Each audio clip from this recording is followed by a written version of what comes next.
Especially considering how Blood Rage works now for this character. Yeah, receiving more damage the higher he is in the blood. I do wish they had done what I had suggested on Twitter and made it so that he physically becomes smaller with the exception of the sword. The more blood he had, I thought that would have been super fun. I thought that was a phenomenal one too. That should have been out the gate. Nagoriyuki isn't large unless he's like low on blood or something. That'd be interesting. But yeah, time will tell how this works out. Nice delay Rekka. A beautiful buff for Chipp right now. That makes Chipp all the more threatening. I'm not sure he needed it, but I'm glad he's got it. Yeah, I mean, Chipp's always a fun character to watch as well, but, you know, being able to potentially have a little bit more of an offensive volatility coming through here in this matchup particularly can go a long way. PRC is going to come out there, not going to continue the combo, but, oh, we got target combos on deck. Got the throw. One more touch interaction here for Meeks in the Beyblade. Don't forget, you gotta let it rip out here. Flare G going down that first round. Oh, and that counter hit. Yeah, just to start the round that way, always a tough thing to look at. And even gets the timing on the jab out. Meeks is looking so strong here. Really nice safe jump right there. Let's carry for the shatter. You can't even burst that. That was insane. Could have killed with the overdrive, but we didn't do it. Against the RC though, gonna go coast to coast. Oh, but the side swap actually sends Nagoriyuki back towards mid-screen.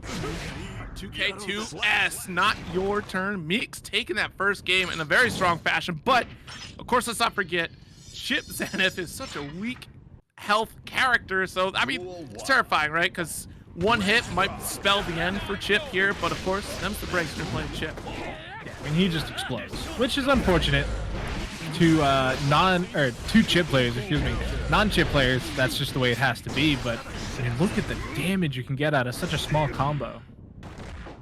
Oh yeah, absolutely. Like and all that work that Chipp did just to do the exact same thing to Nagoriyuki. Nice 2P call out on the 6K. Still gets put back into the corner though. Great counter. Can't really finish it up with anything more though. Trying to get the mix out here, but a little bit too far. There's the red RC pickup. We'll get the shatter here. Oh my god, it is enough. I'm looking at the amount of damage taken, and then I'm looking at that blood bar, and I'm like, holy moly, this is a significant change to this character. Right? Like, that is...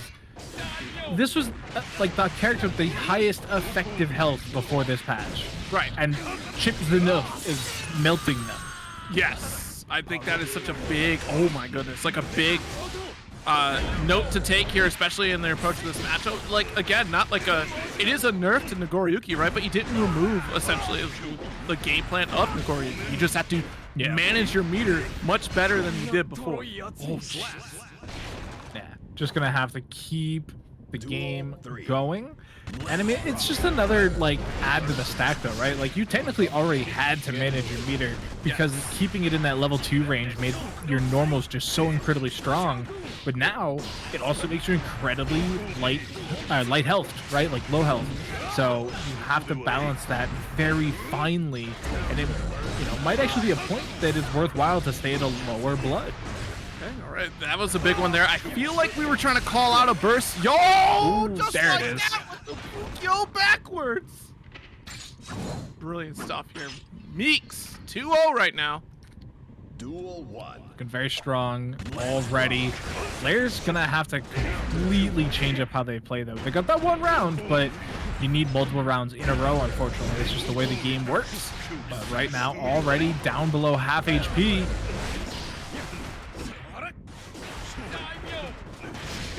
Approach, there's the scoop. Another Alpha Blade cross-up attempt in this corner here. Good delay Rekka series. And still, Meeks actually just building up that defense a little bit better and better as the set goes on. Still got opened up by the RC though. I mean, that you know, it's Chipp. Chipp's too fast. Yeah, Chipp is always going to be lightning quick, but just going for the raw 6K there. Too slow, gets beaten out by the 2P instead. And now that you're trapped against this wall, I really don't see what Flare could have done there. Yeah, it was definitely that gamble, right? Like, once you got tossed in that corner situation, you had to hope that your next guess is going to be a correct one. And with as many options that Nagoriyuki can cover, it's very difficult to do, especially with Chipp. I think maybe even like a wall, you know, because he can't do it on that side. Golly. Nice 6K RC. We spent 100 tension on this. Are you kidding me? And that was including the gold burst too, because the gold burst came out, immediately started running in to burn that tension. They're gonna get a break here, which gives them positive bonus, but they're about even in HP, which is, you know, not even, just looks even. I mean, hey, the positive takeaway though is that positive bonus, because you spent for a full tension pulse, and it did pay off. You got the return on investment here, and we're still able to carry. Look, that result got you the victory right there in the round. Yeah, Chipp is the type of character that you really can't give up at any point in the round. Because A, it can go poorly for you, and you can just explode.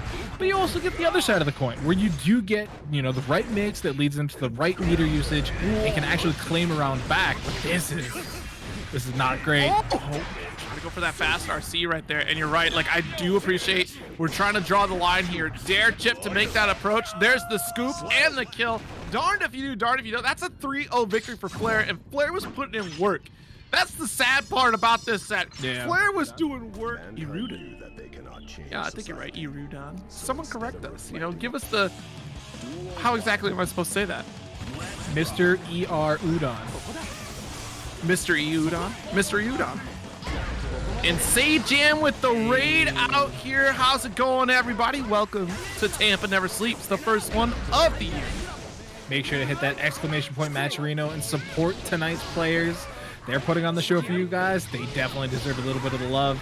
And just like that, we got Kai Kiske going up against May. Two characters that we've seen a lot of here at TNS. Yeah, a lot more recently than, like, I don't know, middle of the year, right? Like, May kind of fell off the wayside and Kai was definitely few and far between. But nowadays, seeing more and more here. May running away with it here. Look. This is ridiculous. We were talking about how infrequently we see May, and May just literally eradicated Kai's health. Yeah, I mean, you know, she received a lot of changes. The big ones were to her Dolphin setups. People said she was a lot more, you know, honest, and, you know, maybe May players, they don't want to play like that. But we still had Slash at Evo doing extremely well in top 8. And since then, I feel like we've been seeing a little bit more of that. Yeah, you know, the May resurgence has been pretty large. I think there's, it's been interesting because, like, her changes hasn't been too drastic compared to the rest of the cast. Like, it's been very minimal. This corner, oh wait, whoa! She was moving way too fast for that corner situation. You get this RC, go for the kill, MrErudon.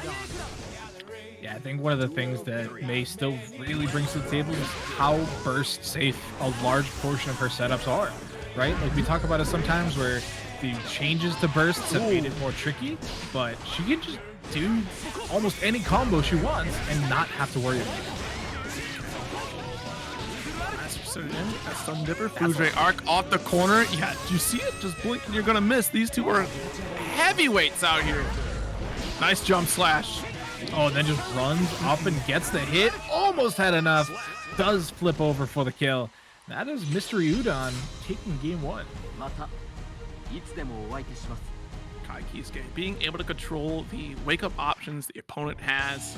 Just one little blunder right there, right? It's just the heavy stun edge. A little bit too far there for that Oki situation. Tries to go for dust round start, but the 3K is going to be here from, you guessed it, the meat. Oh, slides under the projectile again. That's such great knowledge checks coming in from Meek. Recognizing. Big punish. What? Oh, no. And you die for it. And the BM kill with the volleyball? Oh, my goodness. I am in shambles. How are you going to lose like that in the first tournament of the year? Oh my At least it's just a round, right? Like, you can make up for it. Get to the back throw. I want to see more out of the shock stage that plug did, right? Like, it's easy some of it. Like that Fujre arc, bringing it down, and of course, no confirmed after because we weren't ready for that side spot. Nice challenge. Yeah, 5P interrupts the dust. And yeah, no burst available. This is a good call right here, Shiny. Oh my God, no! You're supposed to block! No shot. Oh no! I thought it was Shamu Super, and then of course, the Shiny Whaler comes through. MrErudon, don't, not like this. It's the, come on, not like this. Chat because I was trying to type in the chat. You lost a tournament match because of chat. Why are you typing right now? You should have been blocking.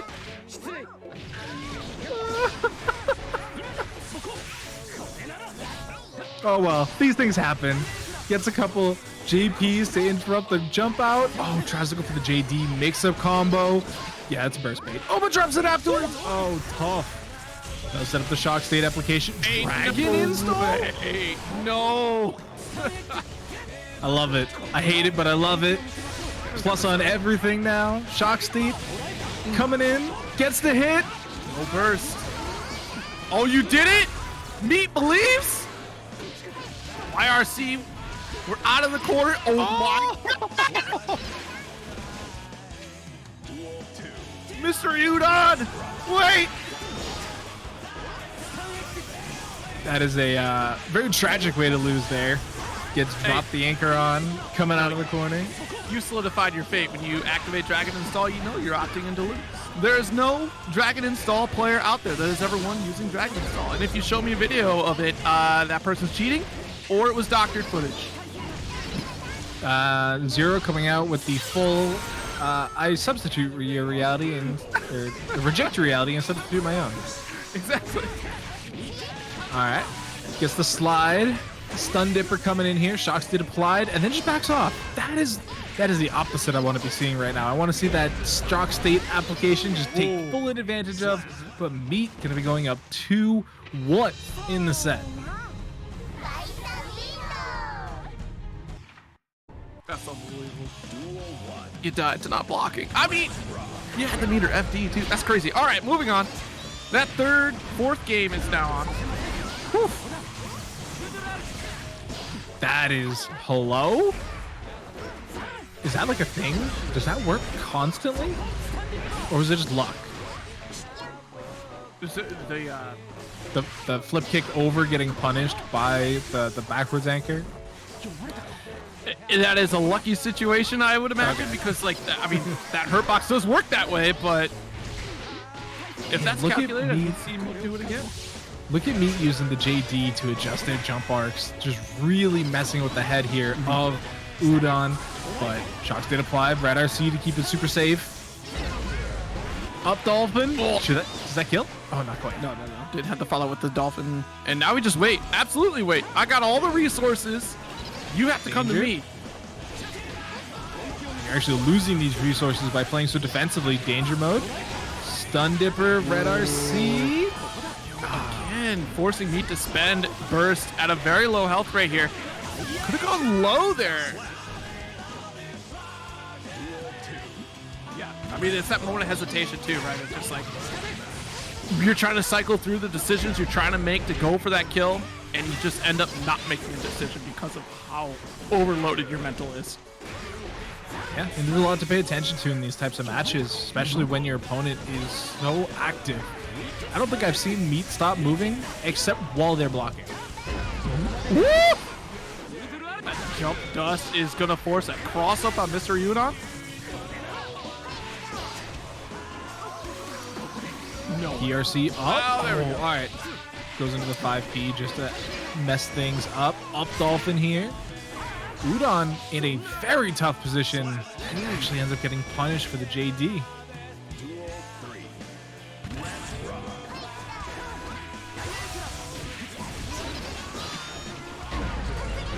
Nice 2S there. Wow, and a great 5P check, or 2P check, excuse me, from Udon. They're still getting annihilated by these Dolphins. Yeah. Wall This will work. This one will hit. Shiny Wilmer coming through. It doesn't have the right EV stats for the kill, so we're moving on to the next section of the stage. Big jump in. That will do it. 3-1 here for me. Never enough of a downside to potentially not go for it. Right. If given the option. Because, having that close slash work for you on hit or even on block just sets up your next set of, block pressure, on hit pressure, whatever it may be. And especially against some of these characters in the game that have crazy wake-up options, you just PRC it and become safe again. It just makes a lot of sense to be able to go for it. Absolutely. And of course, on this one here, now we do have iDom coming up against HDN's Baiken. Good thing. Good call. Good call. Which is very interesting when you think about their Street Fighter 5 background, right? Right, Having Laura. Poison, having Laura. Oh yeah, this character's obviously nothing like Poison, but I feel like it does kind of fit the Poison gameplay, right? Long buttons. I'm definitely agreeing right there. Like, if out of the two characters, I feel like Poison would be the closest, right? It's just like, you know what? Like, not 100% identical, like you were saying, but that is the similarity here. You're playing that mid screen, you got the long buttons, 2K to interrupt. Oh my goodness. Yeah, lots of 2Ks there. Dodging out on the Unholy Diver, but that 6P from Testament is insanely good. Yes. So, definitely some good stuff there. Coming in from iDom, gets caught low, taken into the corner. Escabari. Good block here. PRC trying to take advantage of the situation and slow down the fall from HDN. It's not going to work out. Big damage. Escabari again.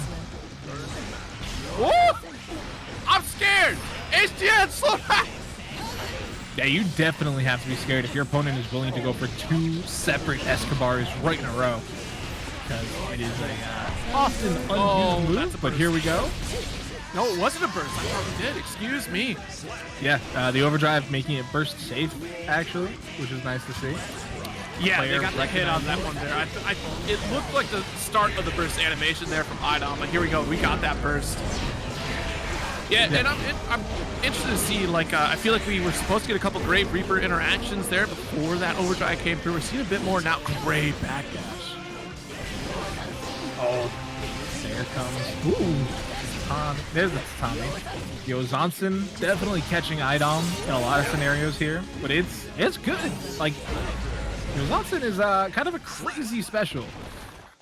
Yeah, I feel like Johnson has been the gold standard for a Baiken player because of how much application it does have. And now Tatami Mat being such a big part of her game plan again, like, goodness, I'm getting the flashbacks of Exert. Like, wait a minute. Gotta be careful. Gets that Escabari again. 6P this time, though. Covering the whole screen, as it should. But again, Yo Zonson, just too much to deal with.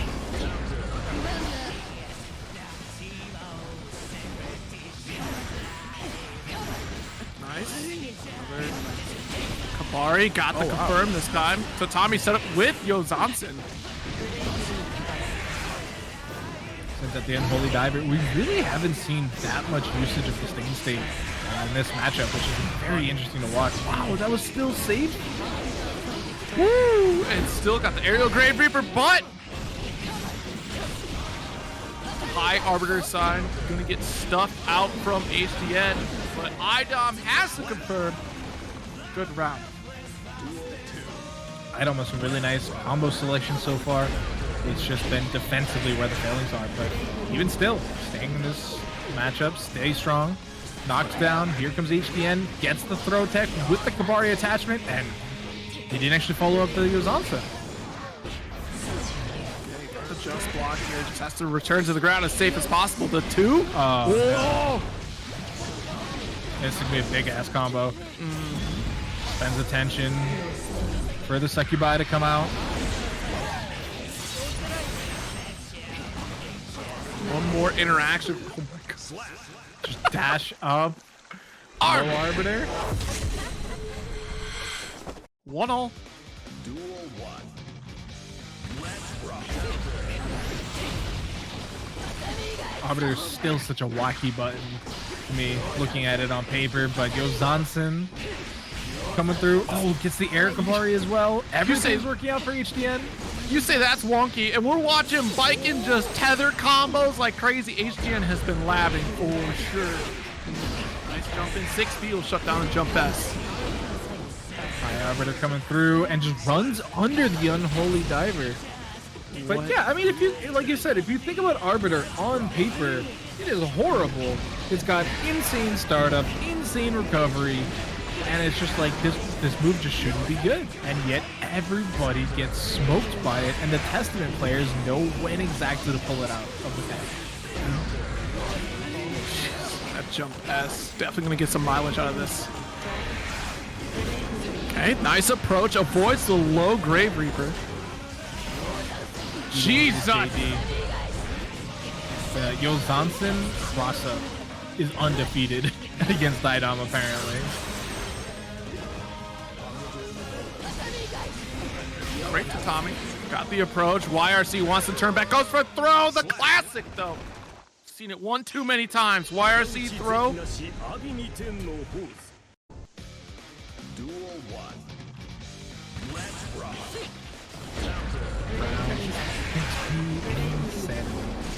Rushing out that 8 air Kabari. Trying to get some Tatamis down, though. Was that a burst bait? I think it was. Got that one right there. Got backed out of the Yozansen situation. And a 6P. Look at the recovery on Grave Reaper now. That's crazy.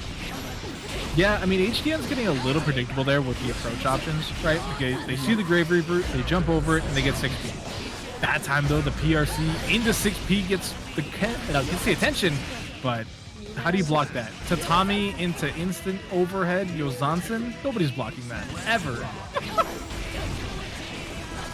And it's to tell you to do. I'm calling everyone out today in this year of 2023. That's how it is. Oh, that was from forever in the sky. Still gets 6 feet. That was almost sick to us. If that air Grave Reaper had hit, it would have been over. Mm-hmm. They actually scooped Baiken off the wall very high up there. I wasn't expecting to go that high. Oh, the stay and stay pickup. That'll kill. JD plus the wall break. Set point still available here for HDN, though. Wow, the spacing coming in from iDom is so clean. Again, that's going to be one of those transferable fighting game skills that they've been working on forever.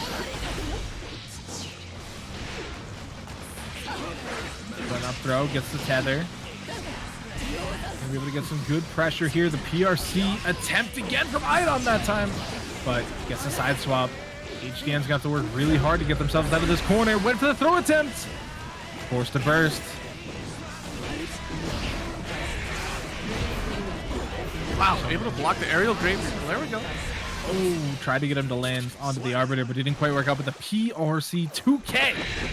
Taking us to a game 5. Ever stoic. iDom here. Trying to take it to the distance here to move on winner's side. Jeez. Yeah, this slash Kabari has been absolutely tough here. And gun? Shut down the bird! No more! Duck Hunt coming in here. Finally for HDN. iDom's getting used to this Yozansen. Download may be complete there. Stain state applied. And again, that was actually just 5P. Not even the 6P needed. 6P. So you're not allowed to jump in. This airspace is close. Okay, well, that one, everyone gets one. Take out the YRC, though. That was a really interesting overhead attempt coming in there from HDN. Teleports to the Unholy Diver, gets the upgrade Reaper. Again. Pick up two with the Arbiter side. Trying to go for low. Great reaction from HDN. HDN really not comfortable in this ground approach. Double KO? Are you kidding me? In 2023, the first one. We out here living. Tampa never sleeps. That sets up the double set point here as well. That's terrifying. All right, iDom with a strong lead, positive bonus right now. Who tries to draw the line? 6B anti-air does go missing. The YRC, the Yozansen attempt there, does get another one though. HDN with the back throw. That's such an interesting decision, but they get the overhead Yozansen. We've seen this before though. Now that they're full screen, they struggle to. No, she got after Tatami and we got the burst! iDom, you're an animal! And that should do it with the pickup here from the Succubi. Bop, bop, bop. Arbiter sign. Through the wall we go. iDom taking it 3-2 in the end. We'll have to wait and see how the meta develops a little bit more. For now, we're getting what people so eloquently coined the better Testament here in Ramlethal. This time going up against Anji, a character that isn't great. Hey, I mean, it depends upon the player, right? It's not the character, it's the gamer. Ramlethal versus Anji. Duel I don't think everybody agrees with you on that one, Zero. Let's be Yeah, honest. you know, honestly, in a real world scenario, it's definitely the player and the character. Yeah, 2023, the year that we don't play low tiers anymore, chat. High tier or bust. Either way, we got some twirls coming in here. Gonna go for the back throw. Sets up with the bird. Couple 2Ds. Side swap, great call for Somnium. Hey, no! Oh, thank God. That was a very interesting decision there with the tension, but either way, we're gonna see the red RC. Tap does. It's the threat. MacMens just threatened Somnium with violence in that corner situation. I'm not afraid to do anything in this corner. The Fujin still chasing. Overhead pickup. Should be killing with Ko carry off. Okay. All right, they still got it. They still got it. Able to chase down the backdash attempt there, but Somnium. Very interesting situation to find themselves in here. Back against the wall here in the P1 corner. Send the tweet for the setup in the corner. Got the plus frames.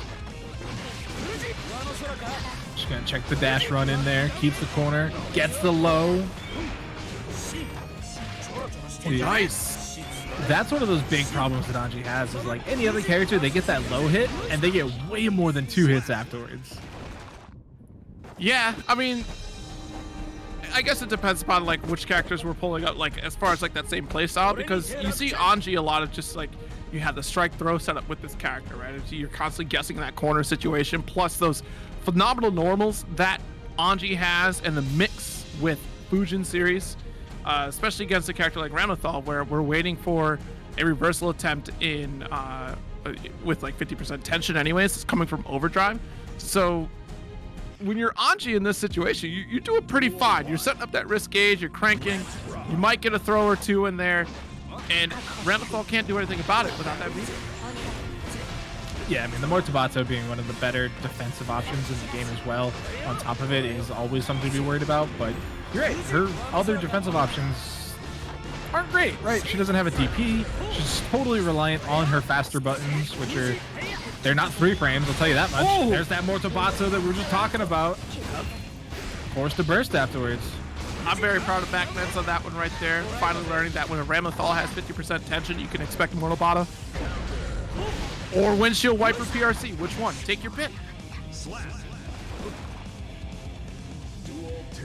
Pretty solid run there from MacMens. Yeah, Was that was on good. the offensive the entire time. Didn't have to worry about a whole lot of the defense coming through.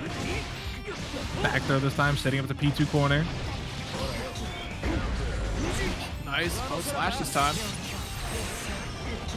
Positive bonus. No OP, but doesn't need it. Somnium ran into it. All right. 2-0 lead right now for MacMens. Yeah, MacMens is a pretty solid Anji player in general. We see them a lot in these online tournaments, constantly placing well as well. So it's not like they're, you know, an untested Anji. They have results with the character. They've played against their fair share of Ramlethals. But, I mean, so is anybody that plays on ladder, right? Like, this is a popular character, even though their tournament results are not great. There's a lot of people that play her. Good dancing through the windshield wipers. Okay, nice 6P here from Anji. Early grab that time coming in from Somnium, recognizing what the twirl has represented so far. A little late that time, and here we go. Goes low, blocks, RC, Mortabato to close it out, punishing the slightest of gaps there in the pressure strike.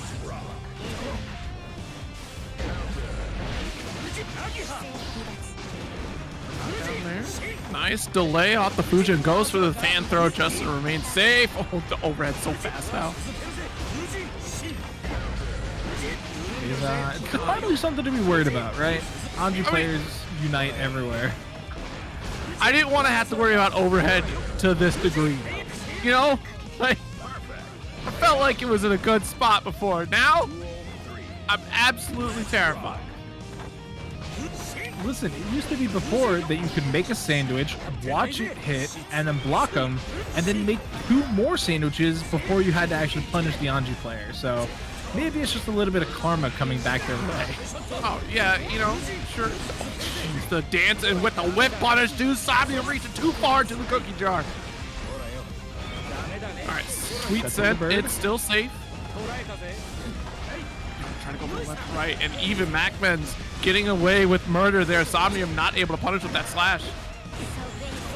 5K sets up the block string pressure, but the gap for MacMens is big enough to jump out of the corner. Back throw, and that's actually enough damage to kill. That was so much. Pop up on screen in a second. But yeah, I do believe that this is going to be Mike Saftig still in the Happy Chaos. Yep, he's there, rocking the pink jacket. Mike Saftig on the Soul, Kreeg on Happy Chaos, of course. Yep, already trapped in the corner, already DPing out, but there is yo, this is flame change that I want to see. Yeah, there's the gunflame change, and also great decision making for Mike Saftig to keep moving, especially in a state where Kreeg couldn't block, and it's making hipfire unable to target and guarantee a punish on Mike. Problem is, as soon as that first hit connects from Happy Chaos, it is just so difficult to get back into the swing of dodging everything. I mean, look at this. Does get the knockdown. Empty gunflame into Fafnir for the meaty. Interesting stuff. Comes down with the Bandit Bringer. Revolver made saved by the fast RC into triple JP.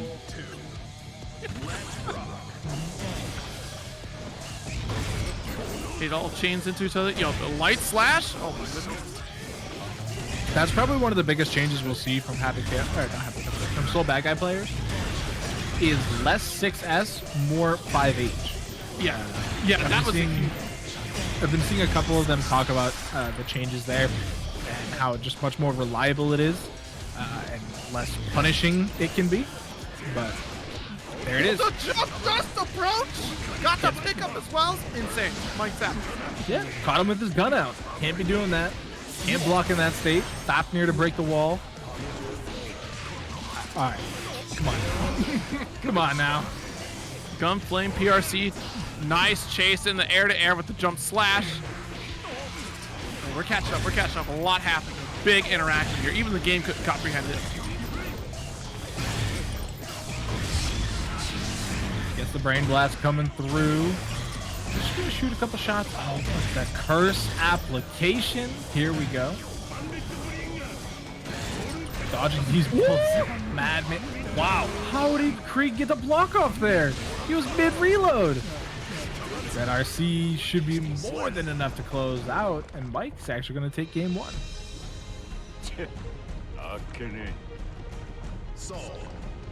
Good round. Mike Saftig, of course, you know, putting the fear of Soul Badguy and everybody that has to face him. It is certainly a fear. Yeah, definitely. Yeah, I see Vortex from downtown. It's like, oh, good lord. What am I going to have to deal with right now? Man, look at that gunflame. So much travel time now. Drop. Oh, great backdash there. Dodges out on the throw attempt. Gonna be able to get a full combo off the back of this. Yep, good Deus Ex Machina. Wants the hard knock down. Gonna get that full reload on top of it. Full reload, full mental stack, building up that tension bar. Are gonna have to deal with this a little bit more. FDing their way through the pain. Lots of bullets though still available here for Kreeg. Playing that resource game very smartly. Yeah, that low concentration. Mike Saftig was hoping that Kreeg would forget about it as Soul got closer. Oh, trying to go for the bandit, but pop! Oh no. Mid-screen. Can't be doing that. And this time, Kreeg is catching on to the movement of Saftig here. Nice 2S to catch that bandit bringer. Bang, bang. Yo, of course, you can forward tech if you want to, but I'm right here. That's why Kreeg did not move. You can forward tech all you want, but I'm ready for it. He just 6P'd through the forward tech, and the timing was so perfect. Just headbutting him into oblivion. Gets the RC DP combo, but it's not enough. There it is. All right. See, that's the thing is that Mike Saftig, one of those players you just cannot condition. They are going to press the offensive here. And it's horrifying behind a character like Soul Badguy. I mean, look at the damage there. One combo, 50%. Nice jump slash. Oh, you are pretty close to... Oh, you're dead. Oh, you're burst definitely bait. dead. Yeah. Hold that. Can't be doing that these days. Akeno. Soul wins. So that is going to be Mike Saftig up 2-0 currently here over Kreeg. And while that second game looked a little bit closer, a little bit more even, at the end of the day, Soul Badguy just crushes health bars. Yeah. Oh, 6S to start. Immediate burst. Okay. Opposite side there. Not what we were looking for, but Mike Saftig making the most of it here.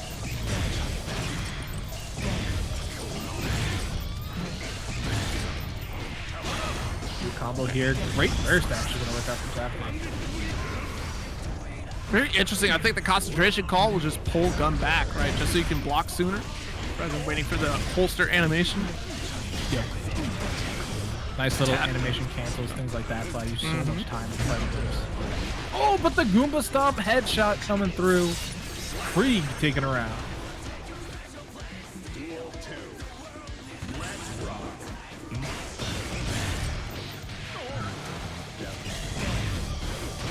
Guns out. The navigation, the bandit bringer is the most horrifying thing. It's been such a great addition to Mike's game plan because they're one of the Badguy players that I really notice it from, where they just love taking to the sky, coming down with a revolver, and whether it hits or it's on block.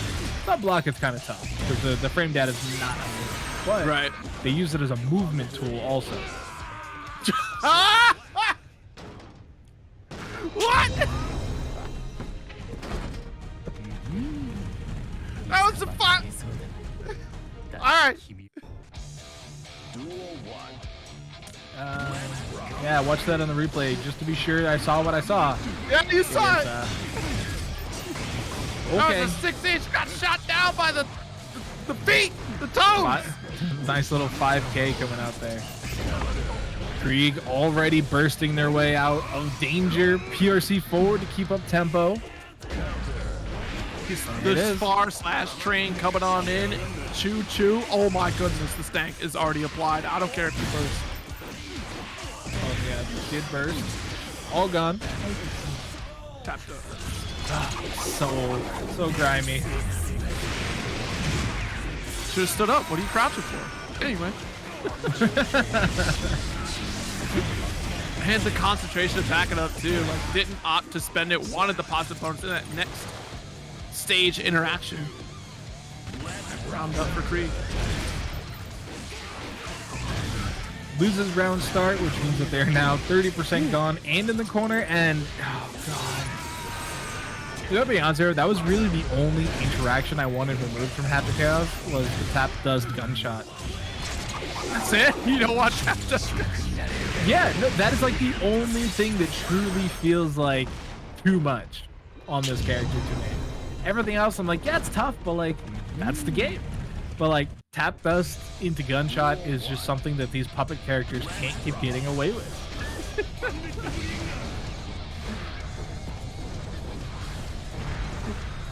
Trying to interrupt low this time there. Nice.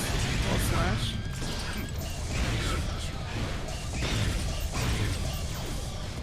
Curse applied, able to get a little bit safe, but just jumps right into the second curse. Ouch, that's not great. The revolver trading with something there. Back to full screen, sends out the gun flame. God. Mike just getting brutalized here by these gunshots. That 2S blasting through the gunflame startup too was absolutely devastating to put yourself back in this full screen situation. Around. Kreeg is turning things around. Yeah, Kreeg just living that roller life. Aim assist coming in clutch every single time. Ball splat. Doesn't even need loops. Doesn't even need loops. Oh, Took aim. Took a solid aim there. chugging along here. What a screenshot from Soul Bad Guy there. All right, we're catching up. We're playing Speed Guilty Gear 5K anti-aired. Gets the clean hit. No, filthy. Does get the knockdown. There it is. Can't close it out though. Not enough tension. So 2S, good call here. Empty gun slam. And a revolver. Made safe by the PRC. Nice. Counter hit 6H with the RC to boot.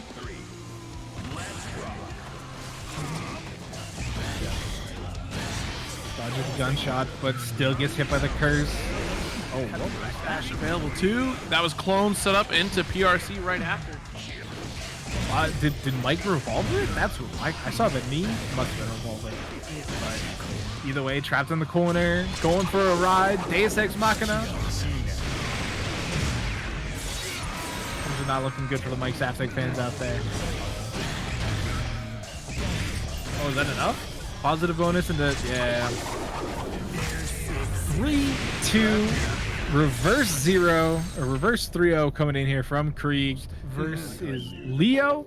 Obviously, that is Lurry on the Faust going up against Chetoo. And let's see what these Faust changes mean. Okay, gonna drop the hammer. Another. Okay, you know what, Lurry, stop with your RNG. I'm sick and tired of it. It's so good. It's so good. That's it. He gives up the trumpet. That's not good. The homies betraying him, coming through in the parade. Ooh, good block from Chetoo. Delay got the 6P follow up here, and again another 6P. No jump dust from Lurry. Pulls out a whole bunch of items. Goes for the mix, trying to collect them all. A little bit of the homies coming through. Even the bomb bag works out. I'll give him a fruit snack or something though. More donuts out here. Gonna up the calorie count with the Fro State. Oh, gets the application though. Burning away here. Actually can't finish the combo before it explodes. Wow, nice interrupt. Forces the burst. Choo, chugging along. 6 Ps. That throws more than enough. So Lurry taking a hard-fought round 1. Nice whiff punish there, but no confirm on the first hit. And now we're just in the blender. Back and forth, up, down, high, low. How are you going to guess? How are you going to make it work? Lurry somehow survives. Finds himself in the P2 corner, though. And a couple jump S's there. First, just to not go through the wall, but Mini Faust just going for some leisurely walking time. Nice. Hit by the PRC Knicks. Oh, Yeah, that worked out this time. Sideswell though was definitely not what they wanted. Be lens. So we are starting to see some of these Faust buffs come into play, right? With that extra knockback and then literally going for the item pull. And we're seeing some really nice adaptions coming from Chetoo where they're going for that forward slash, and because it's so fast, it's actually hitting the recovery where a lot of other characters just wouldn't have an option. That was so smart to avoid the banana right there. Goes for the jump K and jump K. I need to keep the aerial space. The parry set up into the shatter. Great round here and game for Chetoo to turn things around. Duel 1. Let's rock. One game on the board here. Lurry having to play a little bit of catch up though. Gets the mix. Oh no.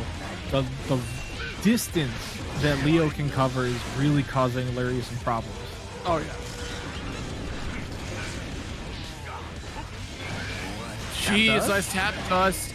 And avoids the space that burst would apply as well too. Definitely a zoning game, and I dig it. Do you though? Oh, I actually got meteors. That could be huge. Gets the pickup afterwards as well. Get the second meteor? 2 in a row? Are you kidding me? All bombs. All bombs. My God. What is happening? All that luck, and they might still lose the round. Faust here. 2K2D, red RC up. There's no burst available here. Went for the blender. It's not enough. Oh, it is. 0. The Faust player got 2 meteors in a row. Went for the 50 tension. What is it? Super. Got 3 bombs and still lost the round. Yeah. RNG was in Lurry's favor, but it's not unlimited positive RNG. It's a finite amount. And Chetoo broke that barrier, both in the stage and the barrier of how many positive interactions Lurry could get out of item toss. For a little bit of a reset there. Burst bait coming out there. Chetoo now 2-0 currently over Lurry. And back-to-back, these games have just turned around situations for Chetoo, right? It's just down maybe in like a health lead or perhaps a round, and Chetoo just turns it around and steals it away from Lurry. I mean, that's Leo, right? Incredibly strong character, very fast tempo. Once they get in, it can be very difficult to force them back out again, especially for a character whose defensive options are fairly limited. It's true. Oh no! Dropped the hammer though, so was able to get an interrupt. Nice jump here. Go for another meteor setup. Follows it up with a hammer. Oh, that wasn't enough.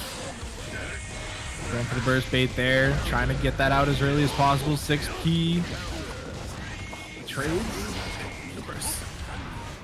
Try to get the hook up, and unfortunately, Lurry is about to get dunked. Back turn. Oh, they were trying to get the counter out, but just a little too late there. Nice.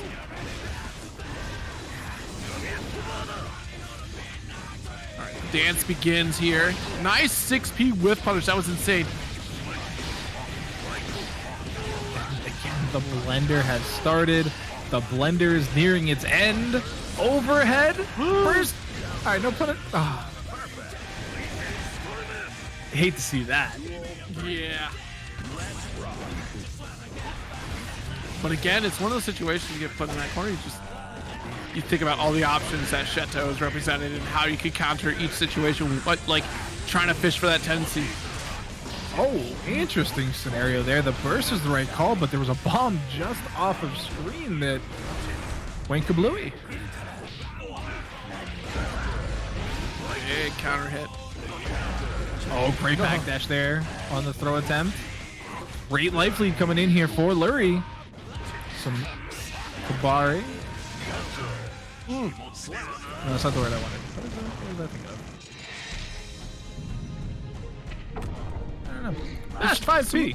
Oh, okay. Not the Kabari though. No, what am I trying to think of? It's a Japanese word for mashup. Abare? Abari, that's what it is. Thank you. I just added the K to the front of it. That's tough to see. No burst this time. Gets the just frame.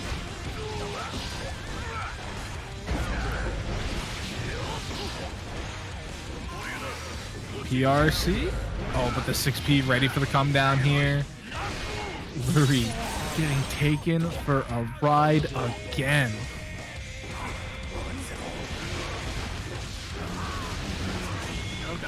Mix. All sorts of items. Got knocked down by his own 100 tons, but tap dust coming through, and that should be enough. Yeah, spends the overdrive, 50 tension. Ba. Set point now coming in for Chetoo. Back turn mix, opening him up again. It's the worst type of mix to deal with. Like, what are you doing so close to me right now with your back to me? Baits up the burst, full punish, into the overdrive, positive bonus, plus Samoki. Ooh, with throw will get demolished. Chetoo with a 3-1 victory over Lurry. That's tough. That's actually painful to see, because throw is such a good defense. I honestly don't know. It is such a wacky matchup that we almost never see it. Oh, yeah, simply because there's so few far between of both of these characters. Yeah. And it's interesting because it's like you do have the opportunity for Jacko to lock down Millia, but Millia does have a meterless DP option.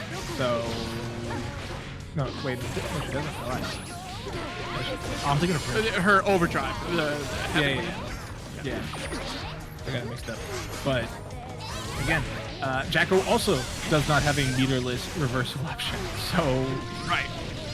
Whoever gets caught in the corner first should lose. I feel like Jacko is definitely one of those characters that can definitely get that set play going and make life miserable for Millia, but it's that mobility that I think is going to equalize this matchup. Yeah, the mobility does add a whole lot of depth to this matchup because you can take your time in the sky. You don't have to worry about the ground game so much once you can get the movement off. But as long as you're trapped in this corner, just like this, you are going to be in for a world of hurt. And you can start seeing that minion bar was over and had to take some time to bring it back. And that was the time that Rat was able to really capitalize on. Took it coast to coast with the back throw there. Sets up another chance here for Eddventure. Gets the throw, gets the red RC. Gonna be able to tie up the rounds here. Now, what can you do? Zero tension, almost got the whip punish off, but again, whoever gets this first knockdown, it is so critical. Spending that burst so early might be a problem actually, but Rat's gonna go with the same option there. First hit, first burst, TK Bad Moon, gets the throw punish. Can't believe the shimmy wimmy out here. And look, we do the dance, there's your overdrive. Take it to the skies. Gets the knockdown, gonna get a little bit of Oki, goes for the run-up close slash. Gets minion mixed. Ooh. Drift away. That was such an interesting animation in slow motion, just cartwheeling through the air. Right. Jump Dust, try to control the forward approach here from Rat, but nothing can stop the horde of rats. I mean, it's just one individual rat. A rat coming through. Actually, that's a good time for me to ask you a question. Do you think you could take Eradicate in a fight? Absolutely not. You know how strong their bite pressure is? What? Good to know. Nice punish there coming in from Moons. Or Rat, excuse me.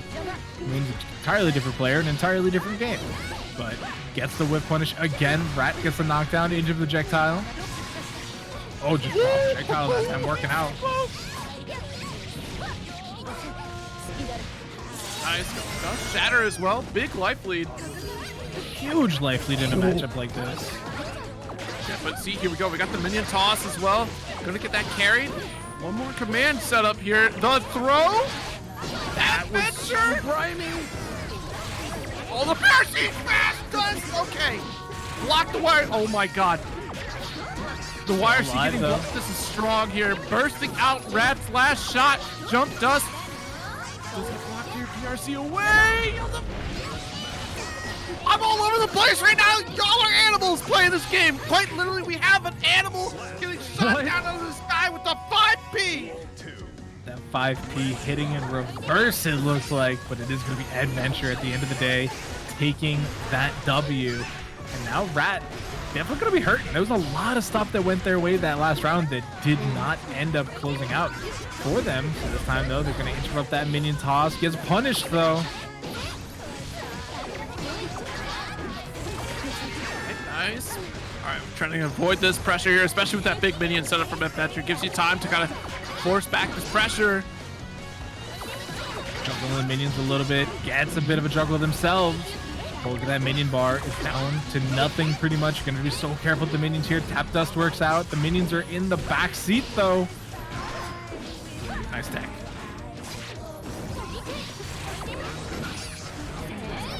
Goes with left, right. On the screen now. Gets the Tap Dust again. Too far for that burst, but the Jump Dust going for the kill. And honestly, that's like getting hit by Sean's basketball at third strike and dying. A little silly. It's the amount of damage. I mean, it's you know, when all you need is one hit, that's your one hit. Facts. Things that Chipp wishes he had. Sets up the projectile, gets the mix. That I don't know what side that actually hit on. Millia was on both sides at the same time. So one thing that we're really starting to see is we're seeing Eddventure go for the spinning bird kick and then having to PRC afterwards because of the spacing that Rat is working with, right? They've been in a position to punish it multiple times now, and now Eddventure is kind of autopiloting into the PRC afterwards to try and keep it safe. Right. She's trying to chase down here. 5K interrupt, got the order suspend. Kiss from Rose out here to try to at least get the punish. Close slash does find the confirm. Get out of dodge. Force the burst, 2 minions on the screen, but they're instantly exploded. And that should be enough to close out game 3 here. Rat currently in the lead 2-0. Oh, you gotta listen to the song much longer. Don't worry.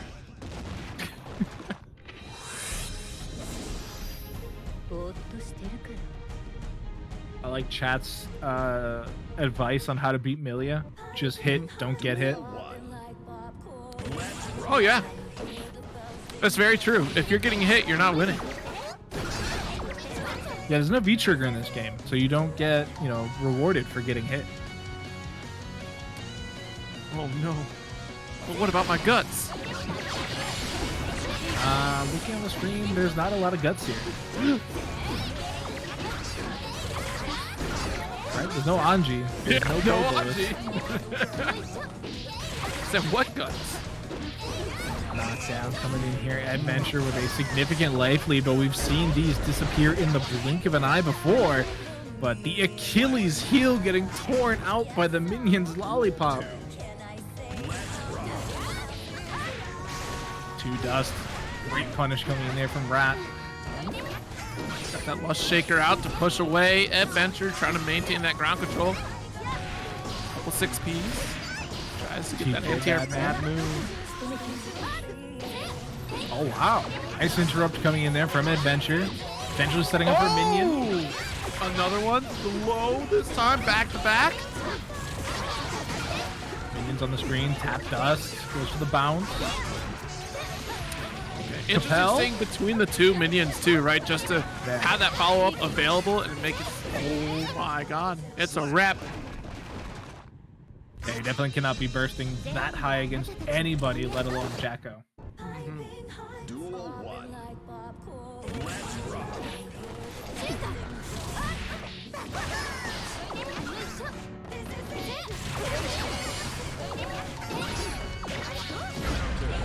Nice 6P.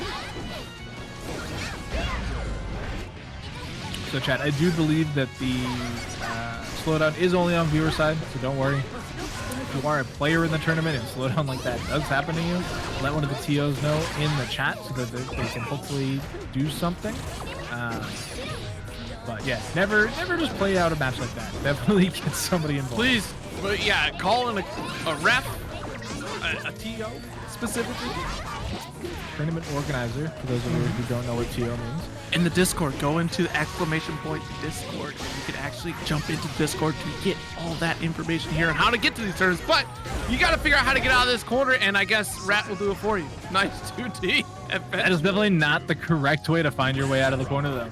Heading into the second round here, set point available for Eddventure, who's had a bit of a comeback, I should say.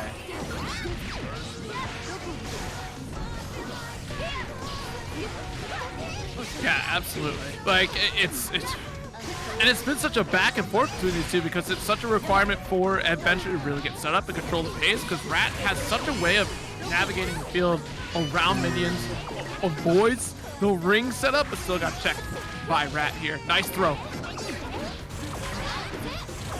I really did like the 2D to get out from under the projectile. Yeah. The timing was just tough to be there, but got a flag wave which empowers the minions. The near infinite block string and the OTG after the throw. Plenty of damage there means that Eddventure comes out ahead. For all details, follow at Tampa Never Sleeps, Warthog Never Sleeps, and also check out the YouTube. Exclamation point YouTube, where the VODs are always available the very next day.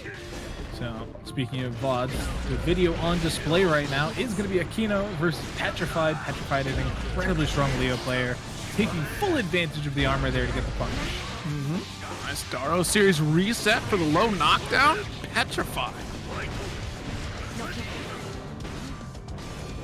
Okay, nice. Tries to go for a whip punish right there after Akeno draws the line. Nice heavy fireball.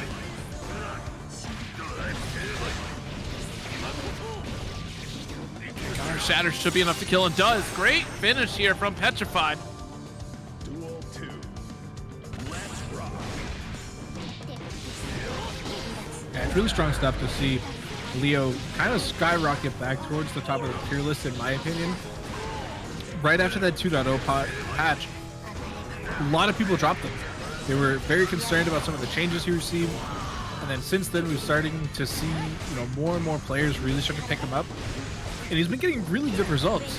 I don't think he's been winning many of the tournaments that I've been watching, but like I think getting top 5, top 3 is a very strong result when you still consider that there's Happy Chaoses and Nagoriyukis that you had to go through. Yeah, it was interesting. Like there was definitely a lot of I wouldn't say like an absurd amount, but definitely a negative feel around Leo post the patch, and I feel like Razzo definitely disproved a lot of it, right? You know, like obviously Razzo had that backup character. We've seen them playing Ramlethal, and you know, opting for Leo as well. You know, the staple that Razzo has always been playing. So I feel like that kind of disproved the fact that like, well, Razzo's still doing well. So there's something there in the toolkit of Leo that still earns them that spot. And to see them back on the rise up again, I feel like, yes, there's been some movement as far as the character pool that we're seeing in brackets more often, but also Leo is definitely one of those characters that is that continuous factor that still shows up back in and back out. Yeah, and I mean, that's one of those things that like you're always going to have to pay attention to, is that tier lists, while being made and seem like a static image when it comes across your social media page, they're very fluid. Right? Yeah. And there doesn't have to be a patch for something to change. It could be something as simple as somebody plays the character a little bit more, finds out a little bit of new information, some new text, new interactions, and even subtracting all of those, it can just be like you travel to a different region, right? Yeah. Like if you're a NA player and you go to Europe or Japan and you just get mollywopped by like the region's best Potemkin player, all of a sudden you're going to be like, wait a minute, when did they add Potemkin to this game? Right. And that's the thing too, it's just like it, like there could be a toolkit of these characters that do perform better than what Leo had at the time, or like even any character across the board, right? Like Ramlethal definitely ran away with it alongside Soul Badguy, right? But then in season 1 in particular, you see May was like one of those staples of those three, fell off for a bit, and in lieu of other characters that were still doing really well in their toolkit, and May just had some small adjustments that made her a little bit better to kind of eke out a bit more viability throughout the you know, the matchups that she does have, and throughout the game plan of May. Like that game plan hasn't really much changed since her original iteration, just maybe some slight adjustments to how you know, how fast her Tosugeki will launch out, and how you kind of interact with the screen in neutral. Like May has always had that same game plan. Yeah, and you know, when you look to a character like, you know, Soul Badguy that you mentioned, his game plan's still very similar, but his combo routes have certainly changed. Yeah, you know, and that was in part by decreasing the amount of damage he could do, so that people actually had to learn more than a 5-hit combo, because those are no longer killing your opponents on one touch. Killer Instinct came out like 30 years ago. I'm just letting y'all know, like, before my time. No, you threw out no grapplers in fighting games, and I'm saying you just playing the. If you're looking for a grappler, I gave you one. Anyways, chat saying we as a society need grapplers that don't have any throws.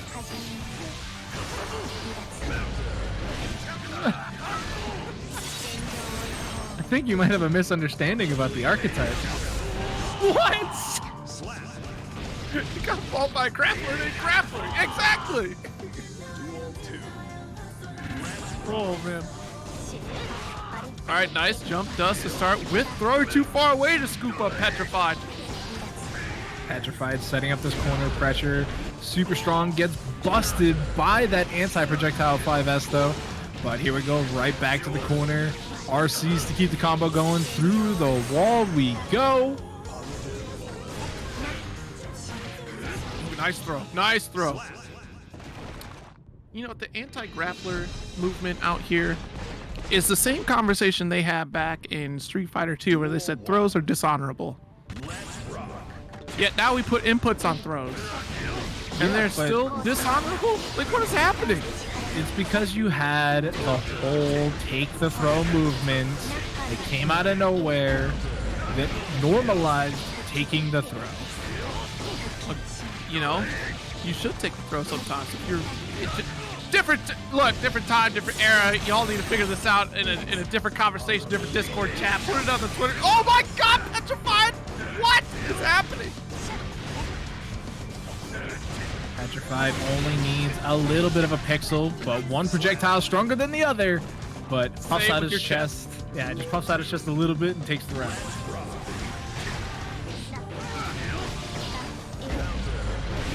Nice close slash counter hit, able to still follow up. Keep swinging, Petrified. Good God, Akeno can't do anything about it. You know, this corner has been made into a home, not just a house. PRCs to keep the dust safe, but right now has to back up. Yeah, this might be a desync issue here. This might be affecting the players this time, chat. But we will wait and see. I do wish Arxis would allow us to see the connection as spectators, right? Because like, when you're playing the game, yeah, you can see like it's spiking up to like 20 frames rollback or whatever. Yeah, you know they did that for Exert, right? And also Plus Art, so maybe one day. One day. Red RC. I think we're following. Yeah. You know what? Actually, Cheesecake Bagel, I need you to put that.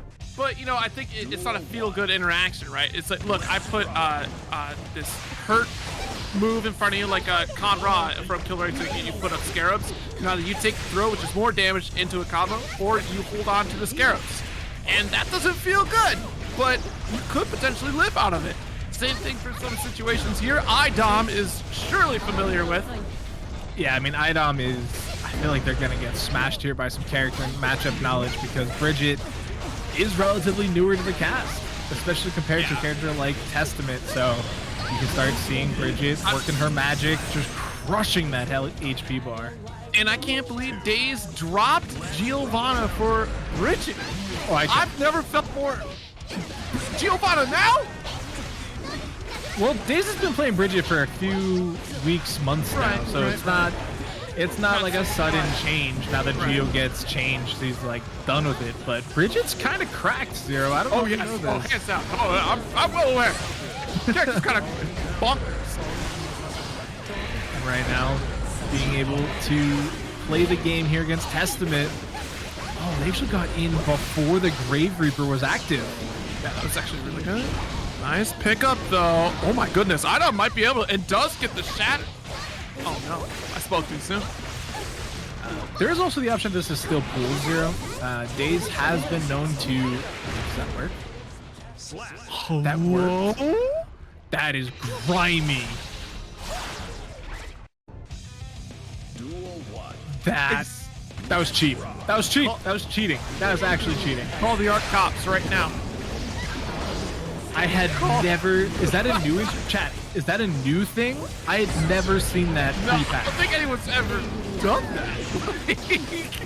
Or at least been recorded to do that. Wait. That has to be a new thing with the patch because I feel like that's so cheap that would have been found out way earlier. Gets the bear drop. Oh, punishes the teleport. Red RC. No burst available here for iDom. Gonna go for the mix again. Look at this pressure and what the... I mean, iDom would have to risk an overdrive in this corner situation. The FD was a great call, but unfortunately unable to defend forever. Somebody in chat says that that's been there since Bridget released, and that's the first time we've ever seen it. Yeah, because like, why are you spending 100 meter on it? I get that. I mean, I feel like I've seen players spend 100 meter in much less efficient ways. We saw that earlier from Chipp, yeah. Jesus, the yo-yo, send it. Nice 6P. That will avoid some of that yo-yo pressure, but now he's still gonna hold the situation in the corner. Low arbor whiffs. Does set up this corner pressure, tries to get out with the IAD, but instant knockdown, and then he doesn't have to worry about these high lows. Tries to go in with the rollerblades. Bear drop coming through. 50 tension in the back pocket though. What's it gonna be used for? See, there we go. Nice. Oh, wow. The reaction time from Daze is absolutely insane on the front side. Wow. Oh no. Scooping iDom out of the sky there with the second portion of the Kickstart My Heart. Kinda risky. Kinda dangerous. Duel 1. Let's rock.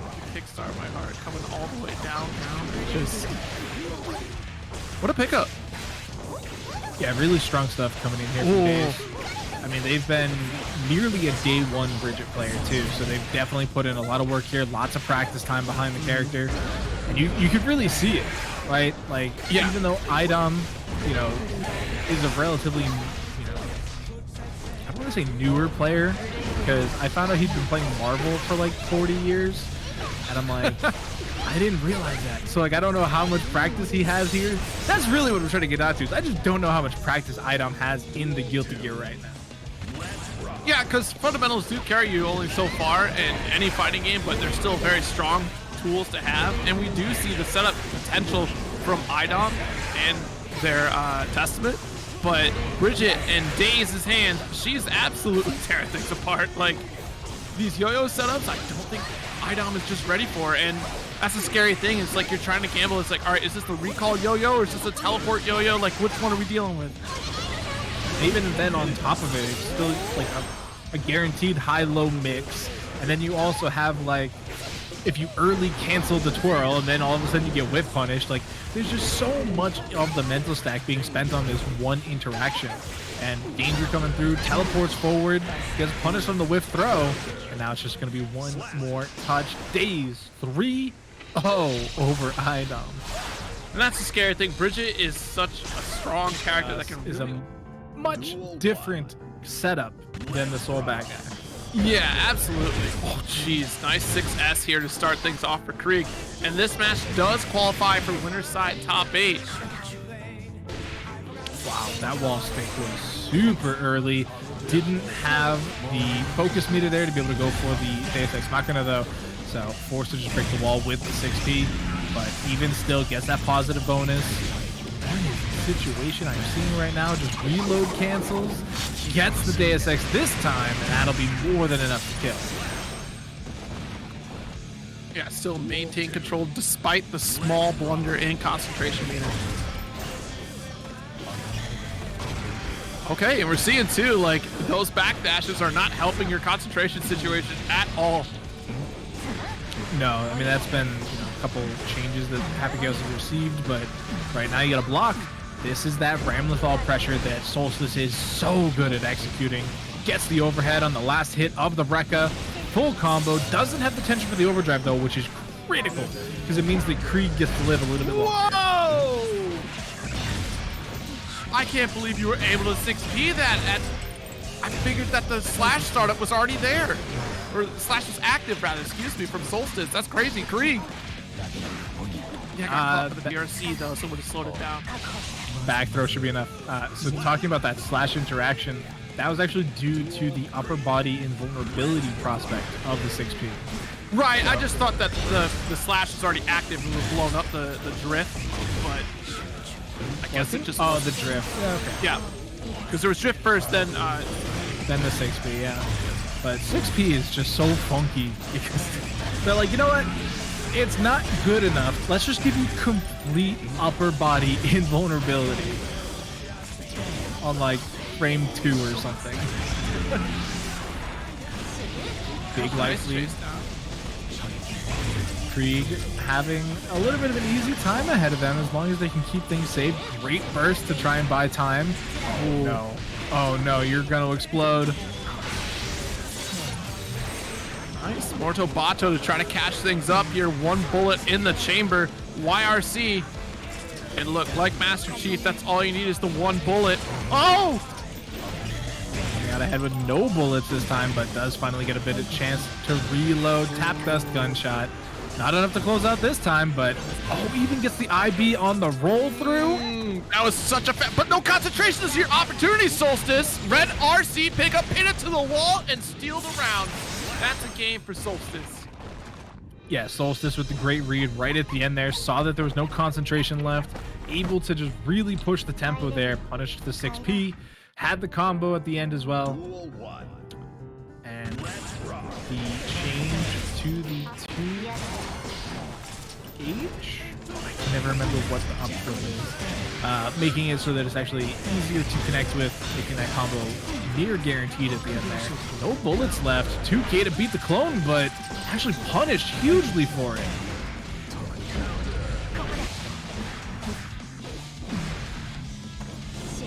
Okay, yeah, look at that concentration. I mean, that's your opportunity to close that gap and try to punish. You're afraid of the 6B, which is, granted, that's been represented, so it's understandable, right? But that's the opportunity that you could toss out sword and chase down and follow up with the button after and get that close range pressure. Yeah, and other than when they're at full screen, we've been seeing the ammo manipulation coming in from Kreeg is not nearly as strong as it was in their matchup against Mike's after. Right, we've seen a number of times now that they've overdrawn their concentration budget and been punished for it. So I would expect that to tighten up as the set goes on because it is so critical as Happy Chaos to manage that appropriately. And this is Ramlethal. She has a lot longer buttons than Soul Badguy. So it's a lot more punishing when you find yourself without the concentration you thought you had. Yeah. All right, good steady aim here. Has to spend the super concentration there. Okay. Let's keep him at a distance for a little bit longer. Oh, wasn't able to block the roll through this time. Pretty put the point on the board. All right, roll through gunshots kind of cheap too. But that's how they want you to play Happy Chaos. They want you to bob and weave between both that mid to long and close range mix game, and that's kind of how they've been trying to build out this character after its initial release. Like, they really trying to focus on, all right, we don't want a full-on zoning character, despite Happy Chaos really excelling at it with those tools. Having that mid is so critical. Look at how much as well. Tap dust, gunshot.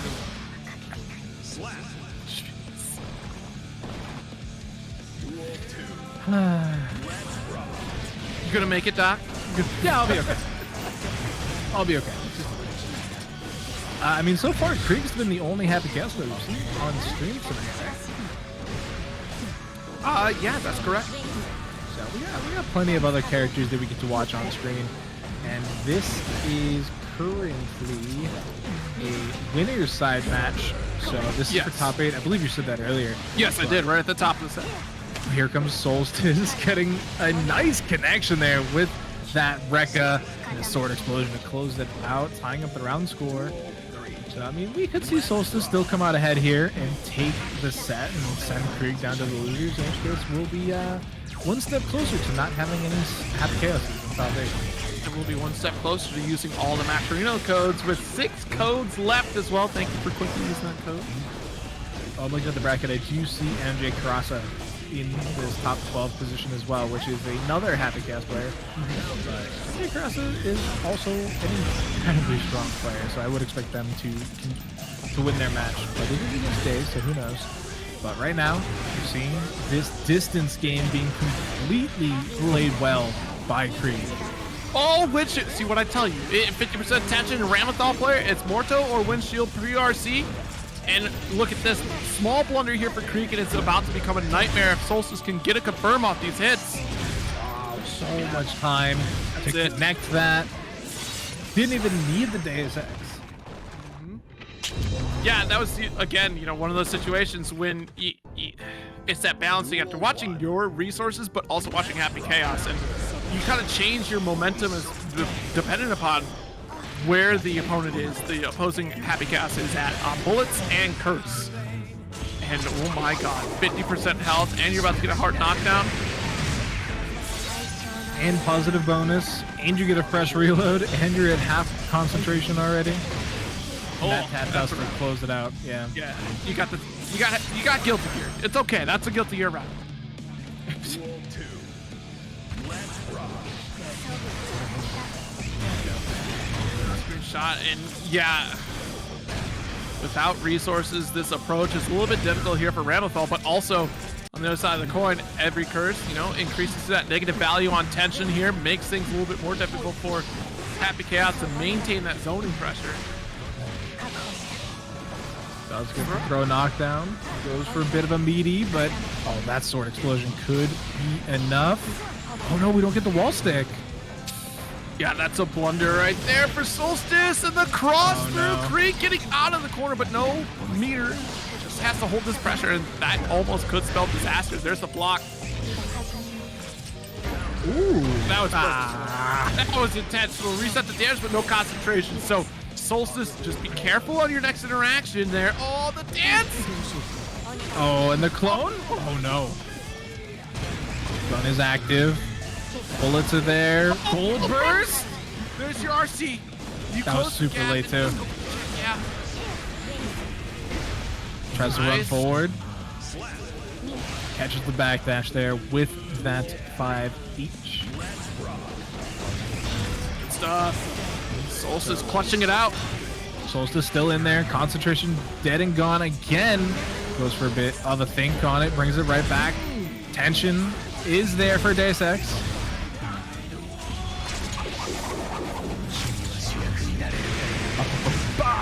Goes to the other side of the wall, and this is looking brutal for Solstice. And this is their winner side life on deck, and it's gone. And it's gone. And it's gone. Oh, look, you're on winner's sand. It's gone. Just, I feel like they asked, when is the new DLC character come out? Don't you do this to me. Duel 1. Chat, don't lead me astray. Talk about the match. I'll find out for you. Oh my goodness. Well, we got the guns out against Bridget's yo-yos with bullets inside of them.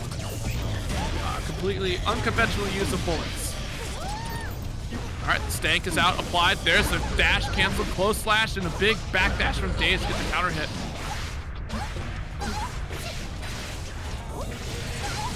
Nice call out here. Yeah, that threat of yo-yo behind Happy Chaos. It's a little bit difficult here to try to get that aggressive setup. Nice pogo jump in. Oh. And that is almost enough damage to close out the round, but back against the wall. Only 2 bullets left. Mjkurase, tough spot, gets air grabbed from behind, and that's going to be enough for the round. Throws out more stang. Oh.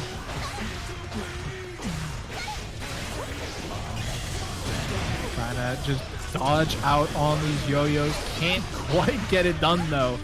Comes in, goes for the break, sets up the yo-yo. High, low, where will you go? Gets the burst out. Couple jumps here, stank applied still. And the caution from Mjkurase. I mean, because Daze just run it. Nice 2S challenge here. But no bullet. Oh, concentration is what it was missing. Excuse me.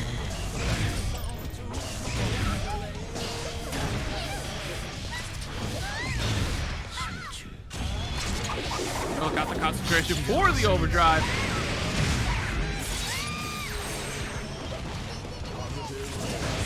More touch. The roll through gonna be blasting here, and Daze goes down around. I can't find any information for you, Zero. Oh well, back to the game. Gets the forward throw. Appreciate your dedication. I wanted to know if chat was lying to me or not. That's the whole thing. I feel like chat did not lie to you, because I saw the same thing when they were asking, when does Spectre come out? Yeah, I thought somebody then said literally right now.